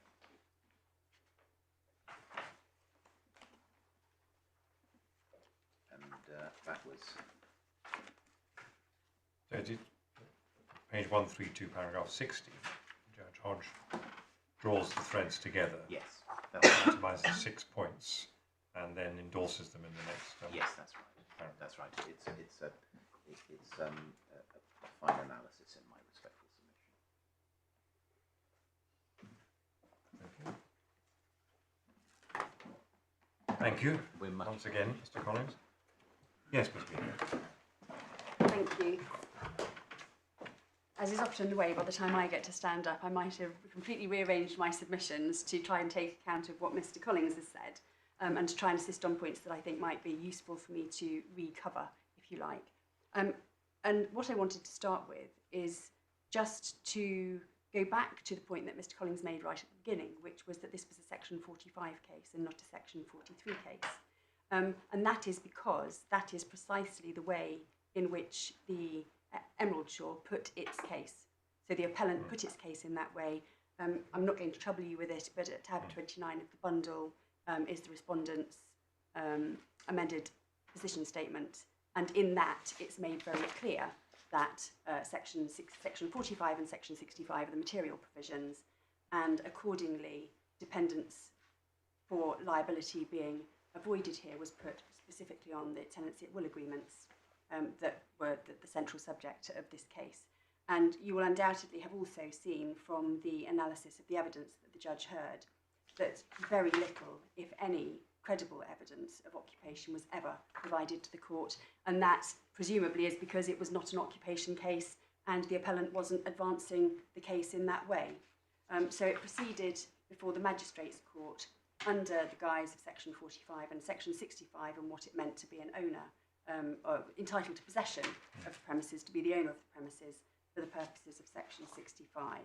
So I just wanted to make that point clear. The next point I'd like to deal with is this discussion about charity. And there's been lots of discussion about port authorities and Felix Stowe warehouses and Save the Children and so on and so forth.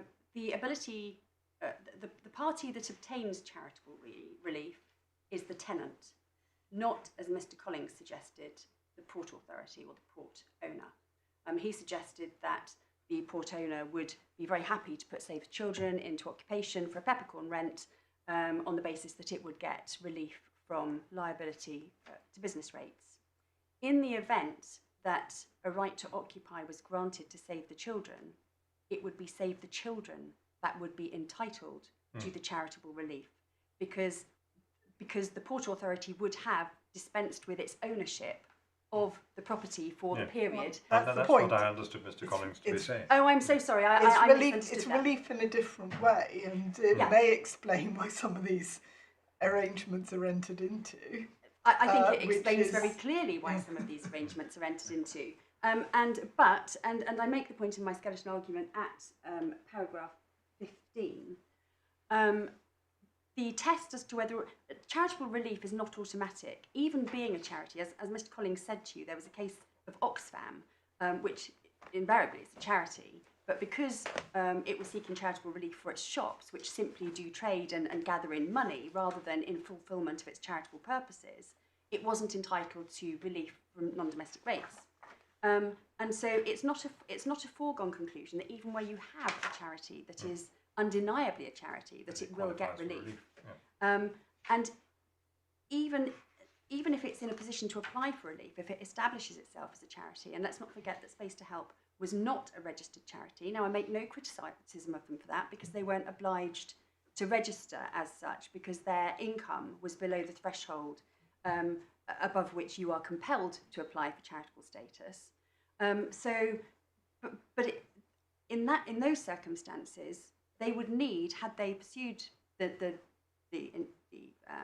entitlement to charitable relief, if they ever applied, they would need to have established, for the purposes of the court and for the purposes of establishing their status, that they were in fact a charity, that their objects were charitable, that what they did was for the public benefit, and so on and so forth. So they would have to have met the charitable law tests, if you like, before they even got into the position of being able to say, well, they should have relief.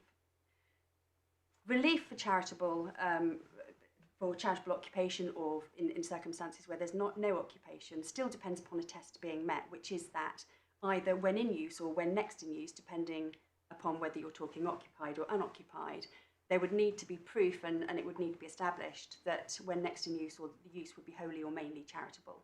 And that also has a very specific legal meaning, which I'm not going to trouble you with. But the point that I wanted to make is it's not just as simple as saying, well, if they were a charity, they would have got relief. And of course, what you will have gleaned from the judgment is that they never applied, Space to Help never applied for charitable relief in any event. And this is one of the facts that sits behind the decision in this case, one of the many facts that sits behind the decision in this case. In fact, the council never had a single communication from the tenant in this case, and that's in the judgment. So that, of course, was one of the points that was material. I'm going to come on to the facts and the way that the judges approached this shortly, but I just thought it was important at the outset to be clear about charitable relief and the circumstances in which there would or could have been charitable relief here, and it was never ever applied for, which in itself, in my submission, is telling. Now, in terms of the test, I'm not going to take you slavishly through Rossendale again, because you've already been through a number of the paragraphs, unless there are specific paragraphs you would like me to go to and to give you my interpretation of. In fact, I probably will have some. Well, did you, a lady asked the question, Mr. Collins, what's the ratio of Rossendale? Did you agree with his answer, which was to take us to the 2 or 3 paragraphs? Yeah, I agree that the real and practical ability to occupy and take possession of the premises is what the ratio is. But as was also discussed, that is, of course, in the context, certainly in Rossendale, of a rates mitigation scheme with the factors that were evident in that case. Now, my learned friend first, I think, dealt with the idea or the question about whether or not there is a filter when a court is looking at the question whether or not there's a real and practical, or whether in fact you should go and look beyond the law of real property and the effect of the lease or the tenancy at will agreement as we had in this case. And I agree that there is no filter, and I think that to a point he might have been alluding to the 2-stage test that was suggested as being appropriate in the more recent decision of Hurstwood and PAG. And if I might just take you to that very briefly, just to deal with this point. It's the final case in your authorities bundle, and I want to take you, if I may, to page 254.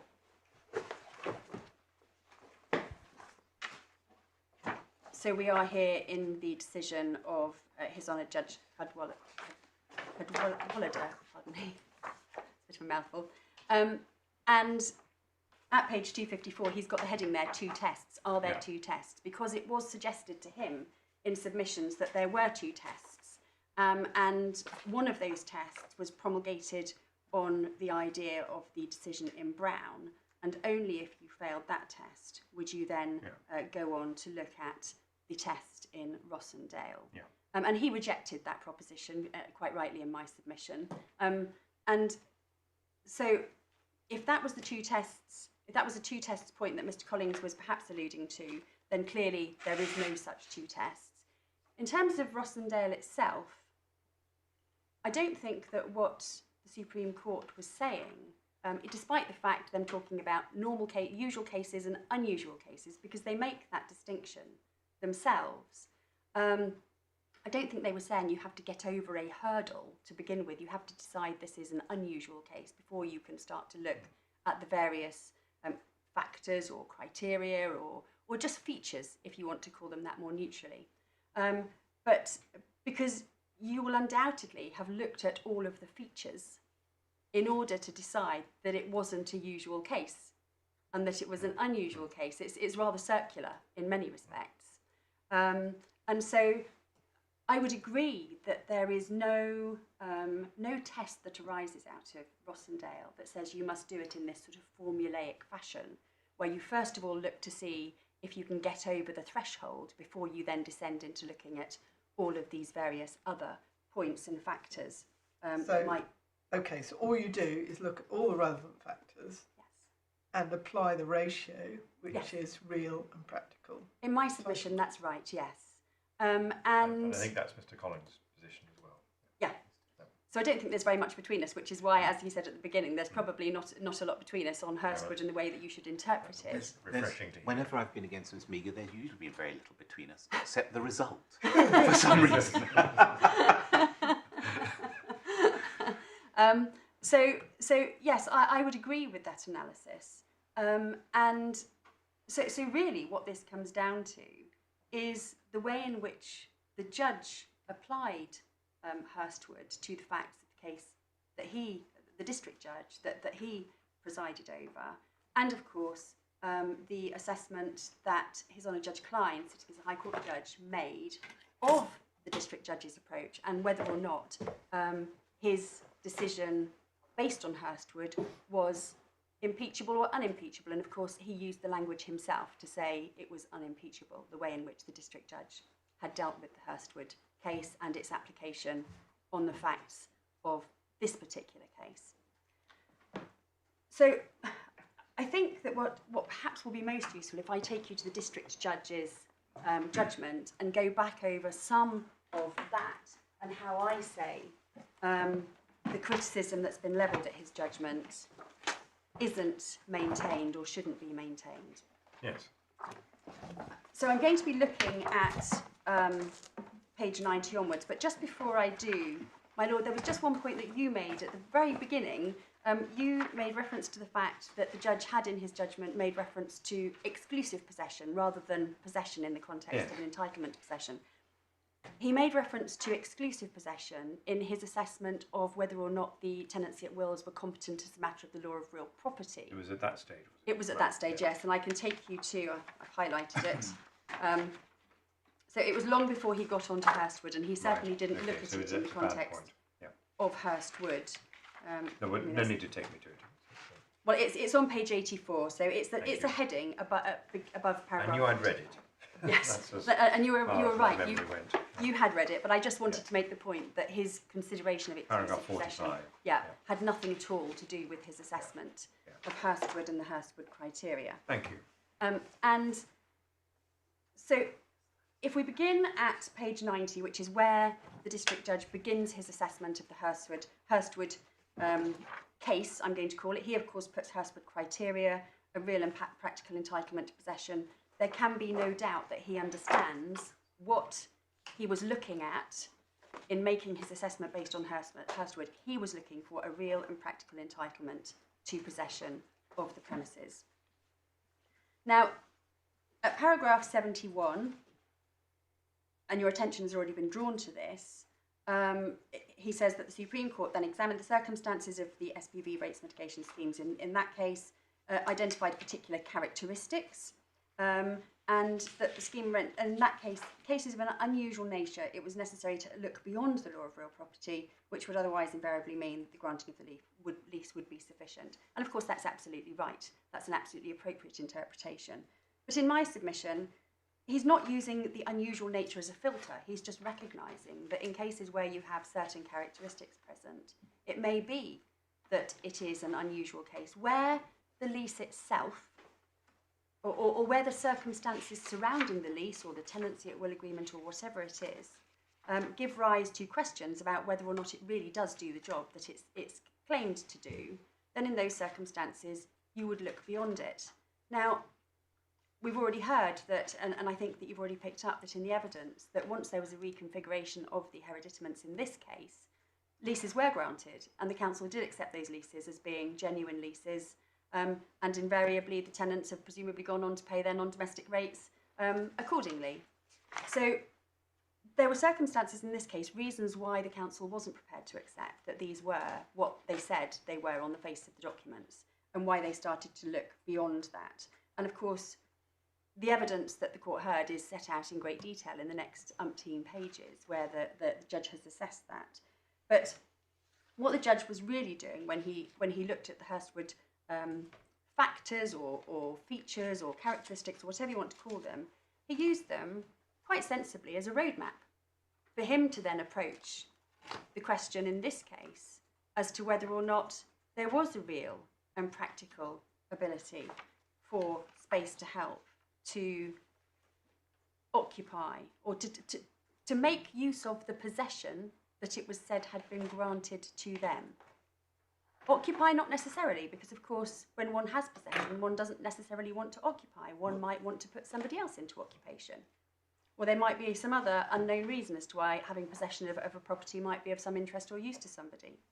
But he simply used, quite understandably, the features that the Supreme Court had said were relevant in Rossendale and drew analogies with them. He used them as an aide-memoire, if you like, to himself, to then go through the features of this case and whether or not ultimately he thought that they conferred upon space to help a real and practical entitlement to occupy the premises. Now, we see at paragraph 73 on page 91, the judge talks about paragraph 46, identified characteristics of the SPV scheme leases which offers a useful checklist to assist this tribunal with the determination of liability in the current case. So we can see how he's used that. But he's not slavishly followed the checklist and said, well, if it fits within that specific criteria, then therefore there must be liability, and if it doesn't, then there isn't. You've made the point yourself that one feature, at least, of the list in paragraph 46 was not referred to, because, of course, these were not leases in the hands of SPVs that could be criticised for the reasons of being inconsistent with insolvency law or committing criminal offences for the purposes of company law and so on and so forth. But in like manner, looking at page 101 of the bundle, there's a heading above paragraph 117, which is not one of the facts listed in Rossendale, not in italics, but it is a fact in this case. And it's a fact in this case. And he's is he using the list from Rossendale to take him so far, but he's saying in this case there's another element. Absolutely, which, because and the point is, quite striking, as you say, that is not a feature of the Rossendale case, but actually it's one of the strongest features that this judge found supported his conclusion that there was no real and practical ability for Space to Help to actually occupy or to take possession of, enjoy their possession of these premises. So yes, I mean, that is a case in point. Now, my learned friend then went on, by reference to paragraph 74, referred to the quotation that the judge has extracted and put into his judgment about the value of legal certainty, and so on, and the fact that he then goes on that the Supreme Court was saying that irrespective of the factual situation, in an individual case, the legislation governing entitlement possession should not be construed in a way which would give effect to an arrangement undertaken solely to avoid liability for the payment of unoccupied premises rates. And what my learned friend said was that this demonstrated that the judge had taken the wrong approach. He'd elevated as a primary feature the rates mitigation aspect of this case and given that all importance, if you like. Well, in my submission, you cannot simply take that comment in that paragraph in isolation. A judgment is a sum of all of its parts.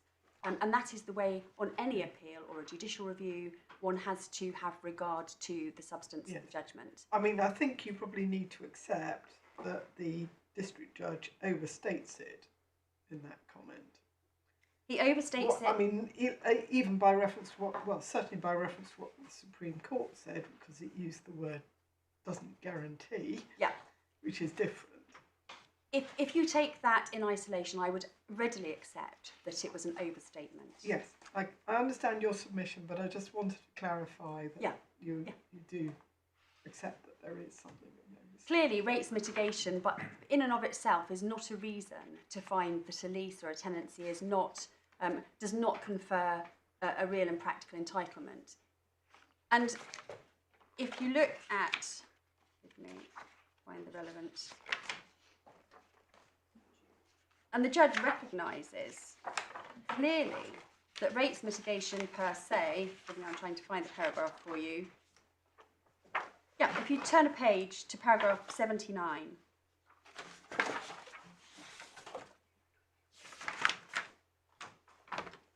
He makes it clear there, his understanding, quite rightly, that schemes of rates mitigation are not necessarily unlawful, nor should the court concern itself with the morality, motive or perceived unacceptability of successful rates mitigation schemes. So whatever he says in 74, and whether one would say that he perhaps overstepped the mark a little bit in stating it in that way, you can't ignore the fact that he understands very well that rates mitigation per se is not an unlawful activity. Yes. Can I, just one further point on this. It's been put against you that the motivation for rates mitigation is relevant as no more than an explanation of what's going on, rather than a relevant, let's use your word, feature. If we look...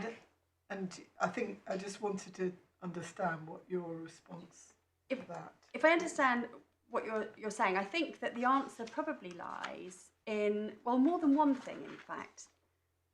When you look at Rossendale, the decision in Rossendale as a whole, it depends entirely upon the chain of case law that came before it, which is the tax avoidance case law, Ramsey, etc., etc.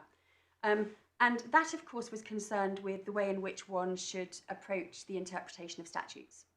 So that's the background to it, and what was, you know, the path that's been followed with all of the line of Ramsey cases has now been interpreted and followed here, in the sense that what the Supreme Court was saying was that in certain circumstances where the purpose of the legislation, which is to impose liability for non-domestic rates in the context of unoccupied property, where that is being thwarted by some scheme or process or transaction that that is designed to get around the imposition of liability, in those circumstances it's appropriate to interpret the statute in such a way as to not accept, or not just to give it a literal interpretation, but to look at the surrounding factors to see whether or not the legislative scheme is being upset or abused in some way. And of course, having been through the case history and establishing that that was an appropriate approach to take in this case, that was the appropriate way to interpret the statute, we then, of course, do have this paragraph 46 in the House of Lords judgment. And it's listed, and it's hard to get away from the fact that the motivation of avoiding liability for business rates is listed as what the Supreme Court regard as a relevant fact. Well, not just that. When you look at the order, the first item that's listed, the leases are not shams and they created genuine legal rights and obligations. So that's the background, if you like, to the document that they're looking at. And the very first thing that they say is the leases were entered into and their rights under them granted solely for the purpose of avoiding liability for business rates on the part of the defendant and for no other purpose. But that is just one feature which the Supreme Court has said was relevant. If that's all that the Supreme Court was faced with, one imagines they would have come to the same conclusion that every other case, when they're faced with the rates mitigation scheme, has come to, which is that we're not a court of morals. There's nothing inherently unlawful about that. People are entitled to manage and arrange their tax affairs in a way which they can lawfully do to avoid paying tax. So that is one of the features. But absent that feature, we wouldn't even be having this discussion. So again, it becomes rather circular. It is a prerequisite in the sense that you wouldn't be having the discussion without it, but it's not. It's not something which is elevated as being a more important part of a test or a principle. As my learned friend says, these aren't principles. These are just a series of factors, of characteristics in this particular case, some of which were relevant to the case that the district judge had to look at, and some of which, i.e. the SPVs and the schemes for liquidation and dissolution, were not relevant to what the judge had to look at. And so what he's done is he's gone through and looked at the things that do seem to correlate with the case that he had in front of him, and then he, of course, has applied that to the facts that he's found. And bearing in mind, of course, that in the context of this decision, we have a judge who's had the benefit of going through 4.5 days of trial, who's made various factual findings, which of course is quite different to the Rossendale case, where that was based upon assumed and agreed facts, so there hadn't been any findings of fact. And what the judge has done is he's just extracted, quite rightly, those parts of the decision or the characteristics of Hurstwood, forgive me, Rossendale. Don't worry. It's such a habit to refer to Hurstwood, it's quite strange to call it Rossendale. And so all he's done is he's taken the features that were relevant in Rossendale, and he's looked at how they transpose into his case, and he's drawn the parallels and the correlations, and the fact that he has given himself headings which happen to relate to the various sub-paragraphs of paragraph 46 are not suggesting that he has followed them absolutely slavishly and that he's treated them as if they were some sort of legal test. Because, as you've pointed out, my lord, he's gone on to then look at other features of this case which were not present or not relevant in Rossendale, and he's assessed those by reference to the principles that he's extracted from Rossendale. So he hasn't taken Rossendale as some sort of checklist that he just ticked a few boxes and said, oh, well, it falls into that, it fits into that pigeonhole. You know, there's a square hole and I think this is square, so I'm going to put it in there. He's not done that at all. And that, in my submission, is illustrated admirably by the length and the detail of the judgment that this judge has given on the facts of this case. So, picking out just a few of the relevant paragraphs, just to try and counter the point that's being made against me. I've already taken you to paragraph 74, so hopefully you're on that page. Paragraph 76, and he proceeds here, and this has been drawn to your attention already.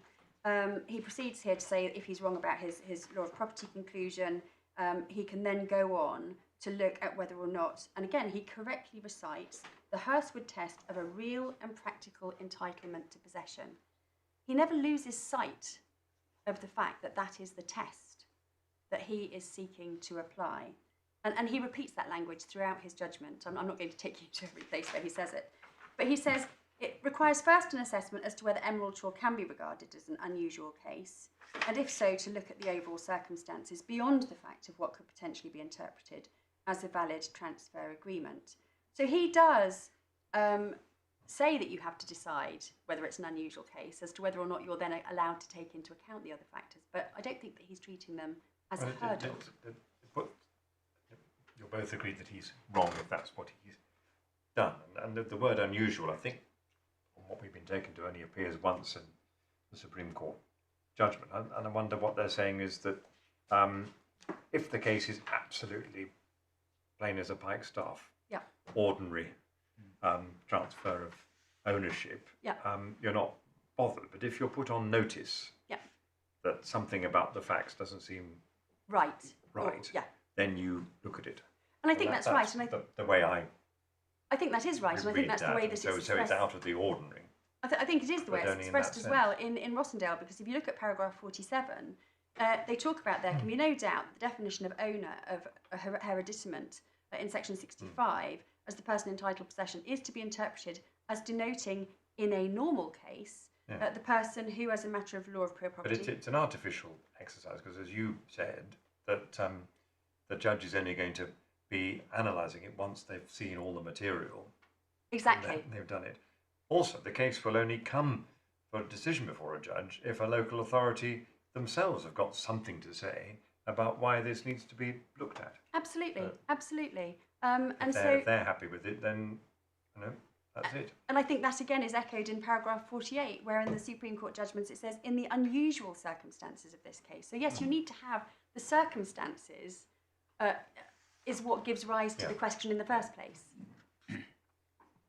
If somebody presents you with a lease and you've got no reason to doubt it, or a tenancy at will, you just accept it. You send a bill to the person that is the tenant, or underneath that, under that document, and that's it. That's the end of the matter. But in these circumstances, you had, and again, if you read the judgment, and I'm sure you've read it very carefully, you will see that there were all sorts of shenanigans about telling people when tenancy at wills were entered into. There was delays, or even once tenancy at wills had been entered into, there was still correspondence coming from Emeraldshaw, the appellant in this case, saying, for your records, we are the landlord for the purposes of this. For your records, you haven't sent us a bill, and so on. And this is all charted in the district judge's judgment. So there were all sorts of factors that caused, first of all, Sheffield City Council, which is why it issued the summonses in the first place, and why then the judge found that there were sufficient unusual circumstances to warrant him looking behind the tenancy at will document itself. Yeah. Forgive me, I can see you're looking at the clock. No. And so I've already made the point that the judge very clearly understood and recorded that he understood that rates mitigation schemes by themselves were not objectionable. And so that is not something that he's elevated to a status that of greater importance in this case. But it is a feature that the Supreme Court has identified in paragraph 46. And of course, it's a necessary feature to justify the purpose of construction of the legislation in any event.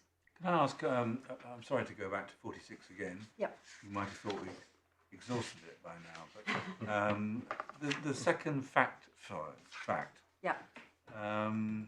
solely for the purpose. What if you had a case where that was one purpose, and there might have been another purpose as well in addition to that? Would it not still be relevant to apply the real and practical exclusive possession test? Yes, I think it would. If you So, really, 2 is just a fortiori. It's just in the circumstances of that case. Exactly. And I think that's right. And I think that the judge understood all of this very well, which is why he did take into account other factors that were nowhere relevant to Rossendale, but that were relevant to the case that he was hearing, because all he focused on, and the demolition and renovation works are key to this, was whether or not Space to Help really did have a real and practical ability to enjoy the possession that the tenancy at will agreements purported to confer. I just take Michael's point, if there were other purposes, then you might expect that would be relevant to determining whether overall there was a real and practical ability. Because if there's another genuine purpose, then you might think well, notwithstanding, there must be a real ability to access the accommodation. Yes, and taking that point a little bit further, yes, if the purpose of a lease, for example, was to mitigate rates for the property owner, but B, it did have another purpose. And so in these circumstances, that would be your Save the Children example. Potentially. The question would be, if there was a second purpose, whether it affected the circumstances such that there was a real and practical. Yes, I think so. And of course, it's just that one shouldn't. It's another reason as to why these are not tests. Yeah. They're just background to explain the way the ratio was arrived at in the circumstances of that case. Yes, absolutely. And so. And what matters, as everyone I think has been saying, is the upshot of the purposive approach to construction, which has yielded this, that the object of this legislation is to make people pay. Originally, I think you had to pay half the normal rates. Yes, for occupied properties, and I then think it was in increased to 2008 it was increased to 100%. That's right. And this is really a strong financial incentive to bring premises back into use. Yes.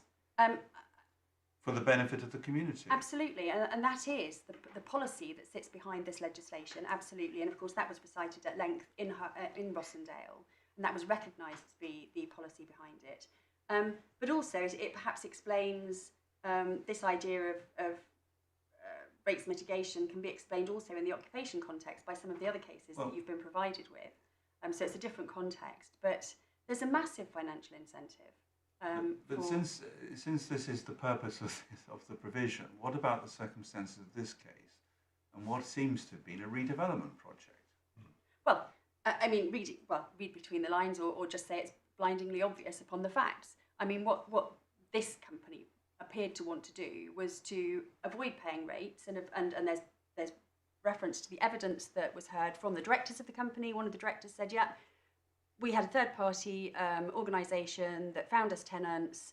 We weren't really interested in who they were, and it was purely for the purposes of rates mitigation. I think he did. It was Benjamin Eaves, and his evidence is referred to in the judgment. I think he did say to the judge eventually that when the judge said, well, would it not worry you if that was a criminal organisation? And he sort of said, well, oh yes, I might be a bit worried about that. We weren't interested. My question wasn't so much about that. We've read that. This was these were tenancies at will. Yes. So if you're going to posit the possibility that the tenant at will bring the premises back into use, all they can do is grant a tenancy at will. Well, that would be the most that they could do, absolutely. That's the most they could do. There's not much less than a tenancy at will. No, absolutely. So if you're looking at the realistic possibility of the tenant bringing the premises back into use, it's in that context. It is in that context. Second part of the context is someone has been spending presumably a lot of money on changing the configuration of the premises. Yeah. normally they'll want a return on their investment. Yeah. Normally that would be by letting the premises. Yeah. If that happens to be the freeholder, they might want to bring the tenancy at will to an end so they can do that. Well, that was the irony of this case. They didn't want to. They wanted the tenancy at will to be there as a front for having Until they divested. get to the point when the premises are going to be brought into use. Because they purported to grant the tenancy at wills. Well, the first one on the date upon which they purchased the freehold. The second one, I think, must have been after a period of presumably exemption from liability, because it only just become empty, and with warehouse premises you've got 6 months of no payment. And it was they say that these tenancy at wills were effective during the period that they were reconstructing these premises. So when they acquired this property, it was split into 2 rateable hereditaments. By November 2022, which is when the VA retrospectively reassessed this, it became 4 rateable hereditaments. In the meantime, various works had been undertaken, which included demolition of parts of it, complete reconstruction, renovation and reconfiguration. And all of that was, and this was the key point, this was the thing that the judge was most attached to, if you like, and was evident from his judgment. In those circumstances, he found, because of all the extent of these works, that there was no real or practical ability for Space to Help to make any use of those premises. And you will have seen as well in his review of the evidence that it was suggested at some point that, well, if Space to Help had wanted to have a charitable event in there, they would have stopped works and let them get on with it. And of course, the judge made of that what he did. There was no evidence that Space to Help was even aware that these works were being conducted. So one has to look at it against the factual findings that were made in this particular case. And where, as this judge has found as a fact, that the premises were unoccupiable because of their state of reconstruction or demolition, that there was no prospect of anybody being able to put into possession or occupation of these premises.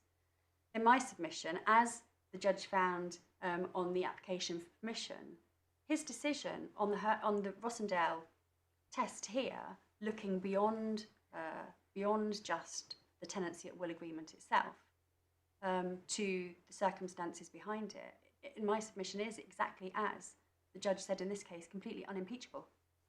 When you read the evidence that the judge has based his decision on Rossendale on in this particular case. It's been pointed out that the headings correspond to the paragraph 46 facts. Yeah. How were the cases of the parties presented to the district judge? Did they rely upon them? Well, obviously, I was the person arguing on behalf of the council, so I referred the judge to the characteristics of Hurstwood, inevitably, to say that those are the sorts of features that make this an unusual case. He has obviously, I don't think that they certainly didn't form any part of my skeleton argument. I mean, I have to say that my memory of the detail of this is probably not something that could be relied upon to be verbatim what I said at the time. And I recall there were very, very lengthy closing submissions, a lot of it about Rossendale. But of course he was invited to have regard to as you'd the expect. character. It's likely that's what happened. Yeah, I mean, you couldn't have ignored it or said, please don't look at those. Please don't look at those subparagraphs of sections, paragraph 46, because you might wrong foot yourself. He was, it was put to him that these are factors, these are characteristics of the case in Hurstwood that the Supreme Court thought was relevant to the question whether or not the leases in those cases actually conferred upon the tenants a real and practical ability. And no doubt it was pointed out that factor 6 wasn't present. Absolutely, and well, I don't think the judge needed that pointing out to him.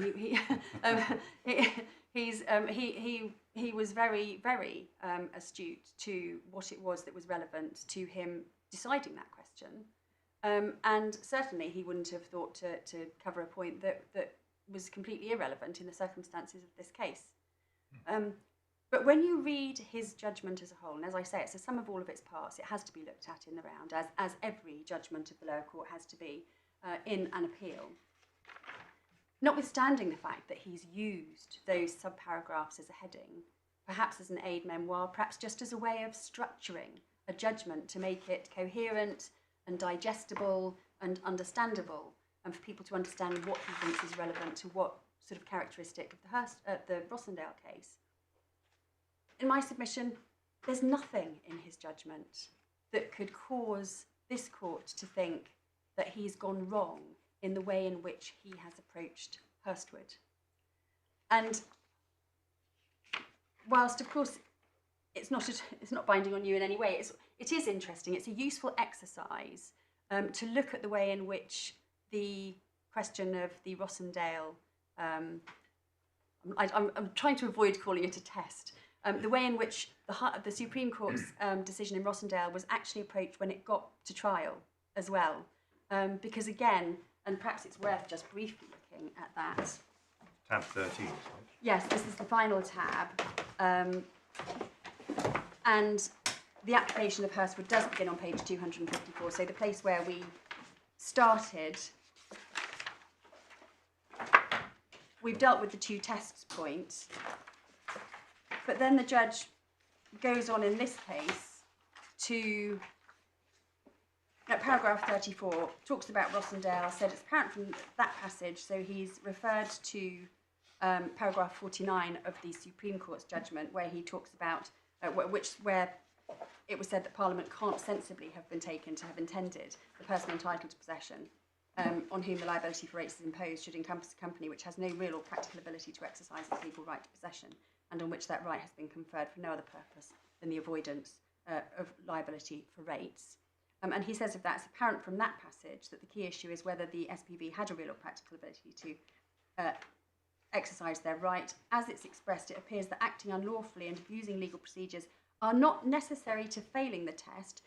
And of course, he does actually refer to it as a test, unlike the judge in Emeraldshaw. But if present are aggravating factors and emphatic markers of such failure, I don't accept, therefore, that the defendant's submission that unlawfulness and abuse were critical factors in the decision of the Supreme Court, in the sense that their presence is necessary for the test to be failed. So he's making an assessment of what does or doesn't need to be present.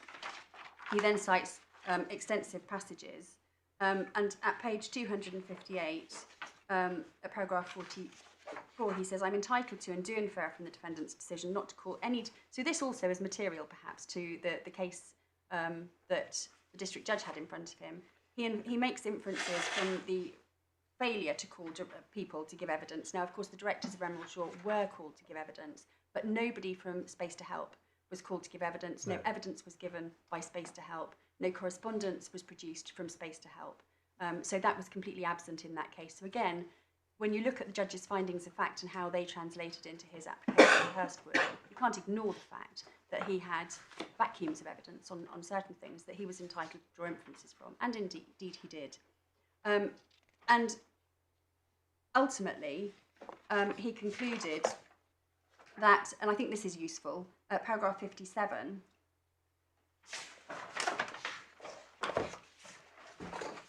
and this was following all of the arguments that were made about the various factors or characteristics that were relevant. What he said, and I think this is absolutely right, at paragraph 57, last sentence, it's the combination of the parts which is objectionable. Yeah. It's the bigger picture. Yeah. Thank you. So is that, I'm not sure whether you're getting towards the end of your submission, but is that a convenient moment in any event today to have the short adjournment and for you to take stock? I think it is, because I don't think there is probably very much more for me to come back with, but I perhaps ought to just sweep up and make sure, because I'm getting a bit out of order. We've just gone a little bit over. No, it is 1 o'clock by my watch. That's fast. Yeah. So we come back 1 o'clock by our watches. 2 o'clock. 2 o'clock by our watches. Thank Very you. good. What, Ryan, with April?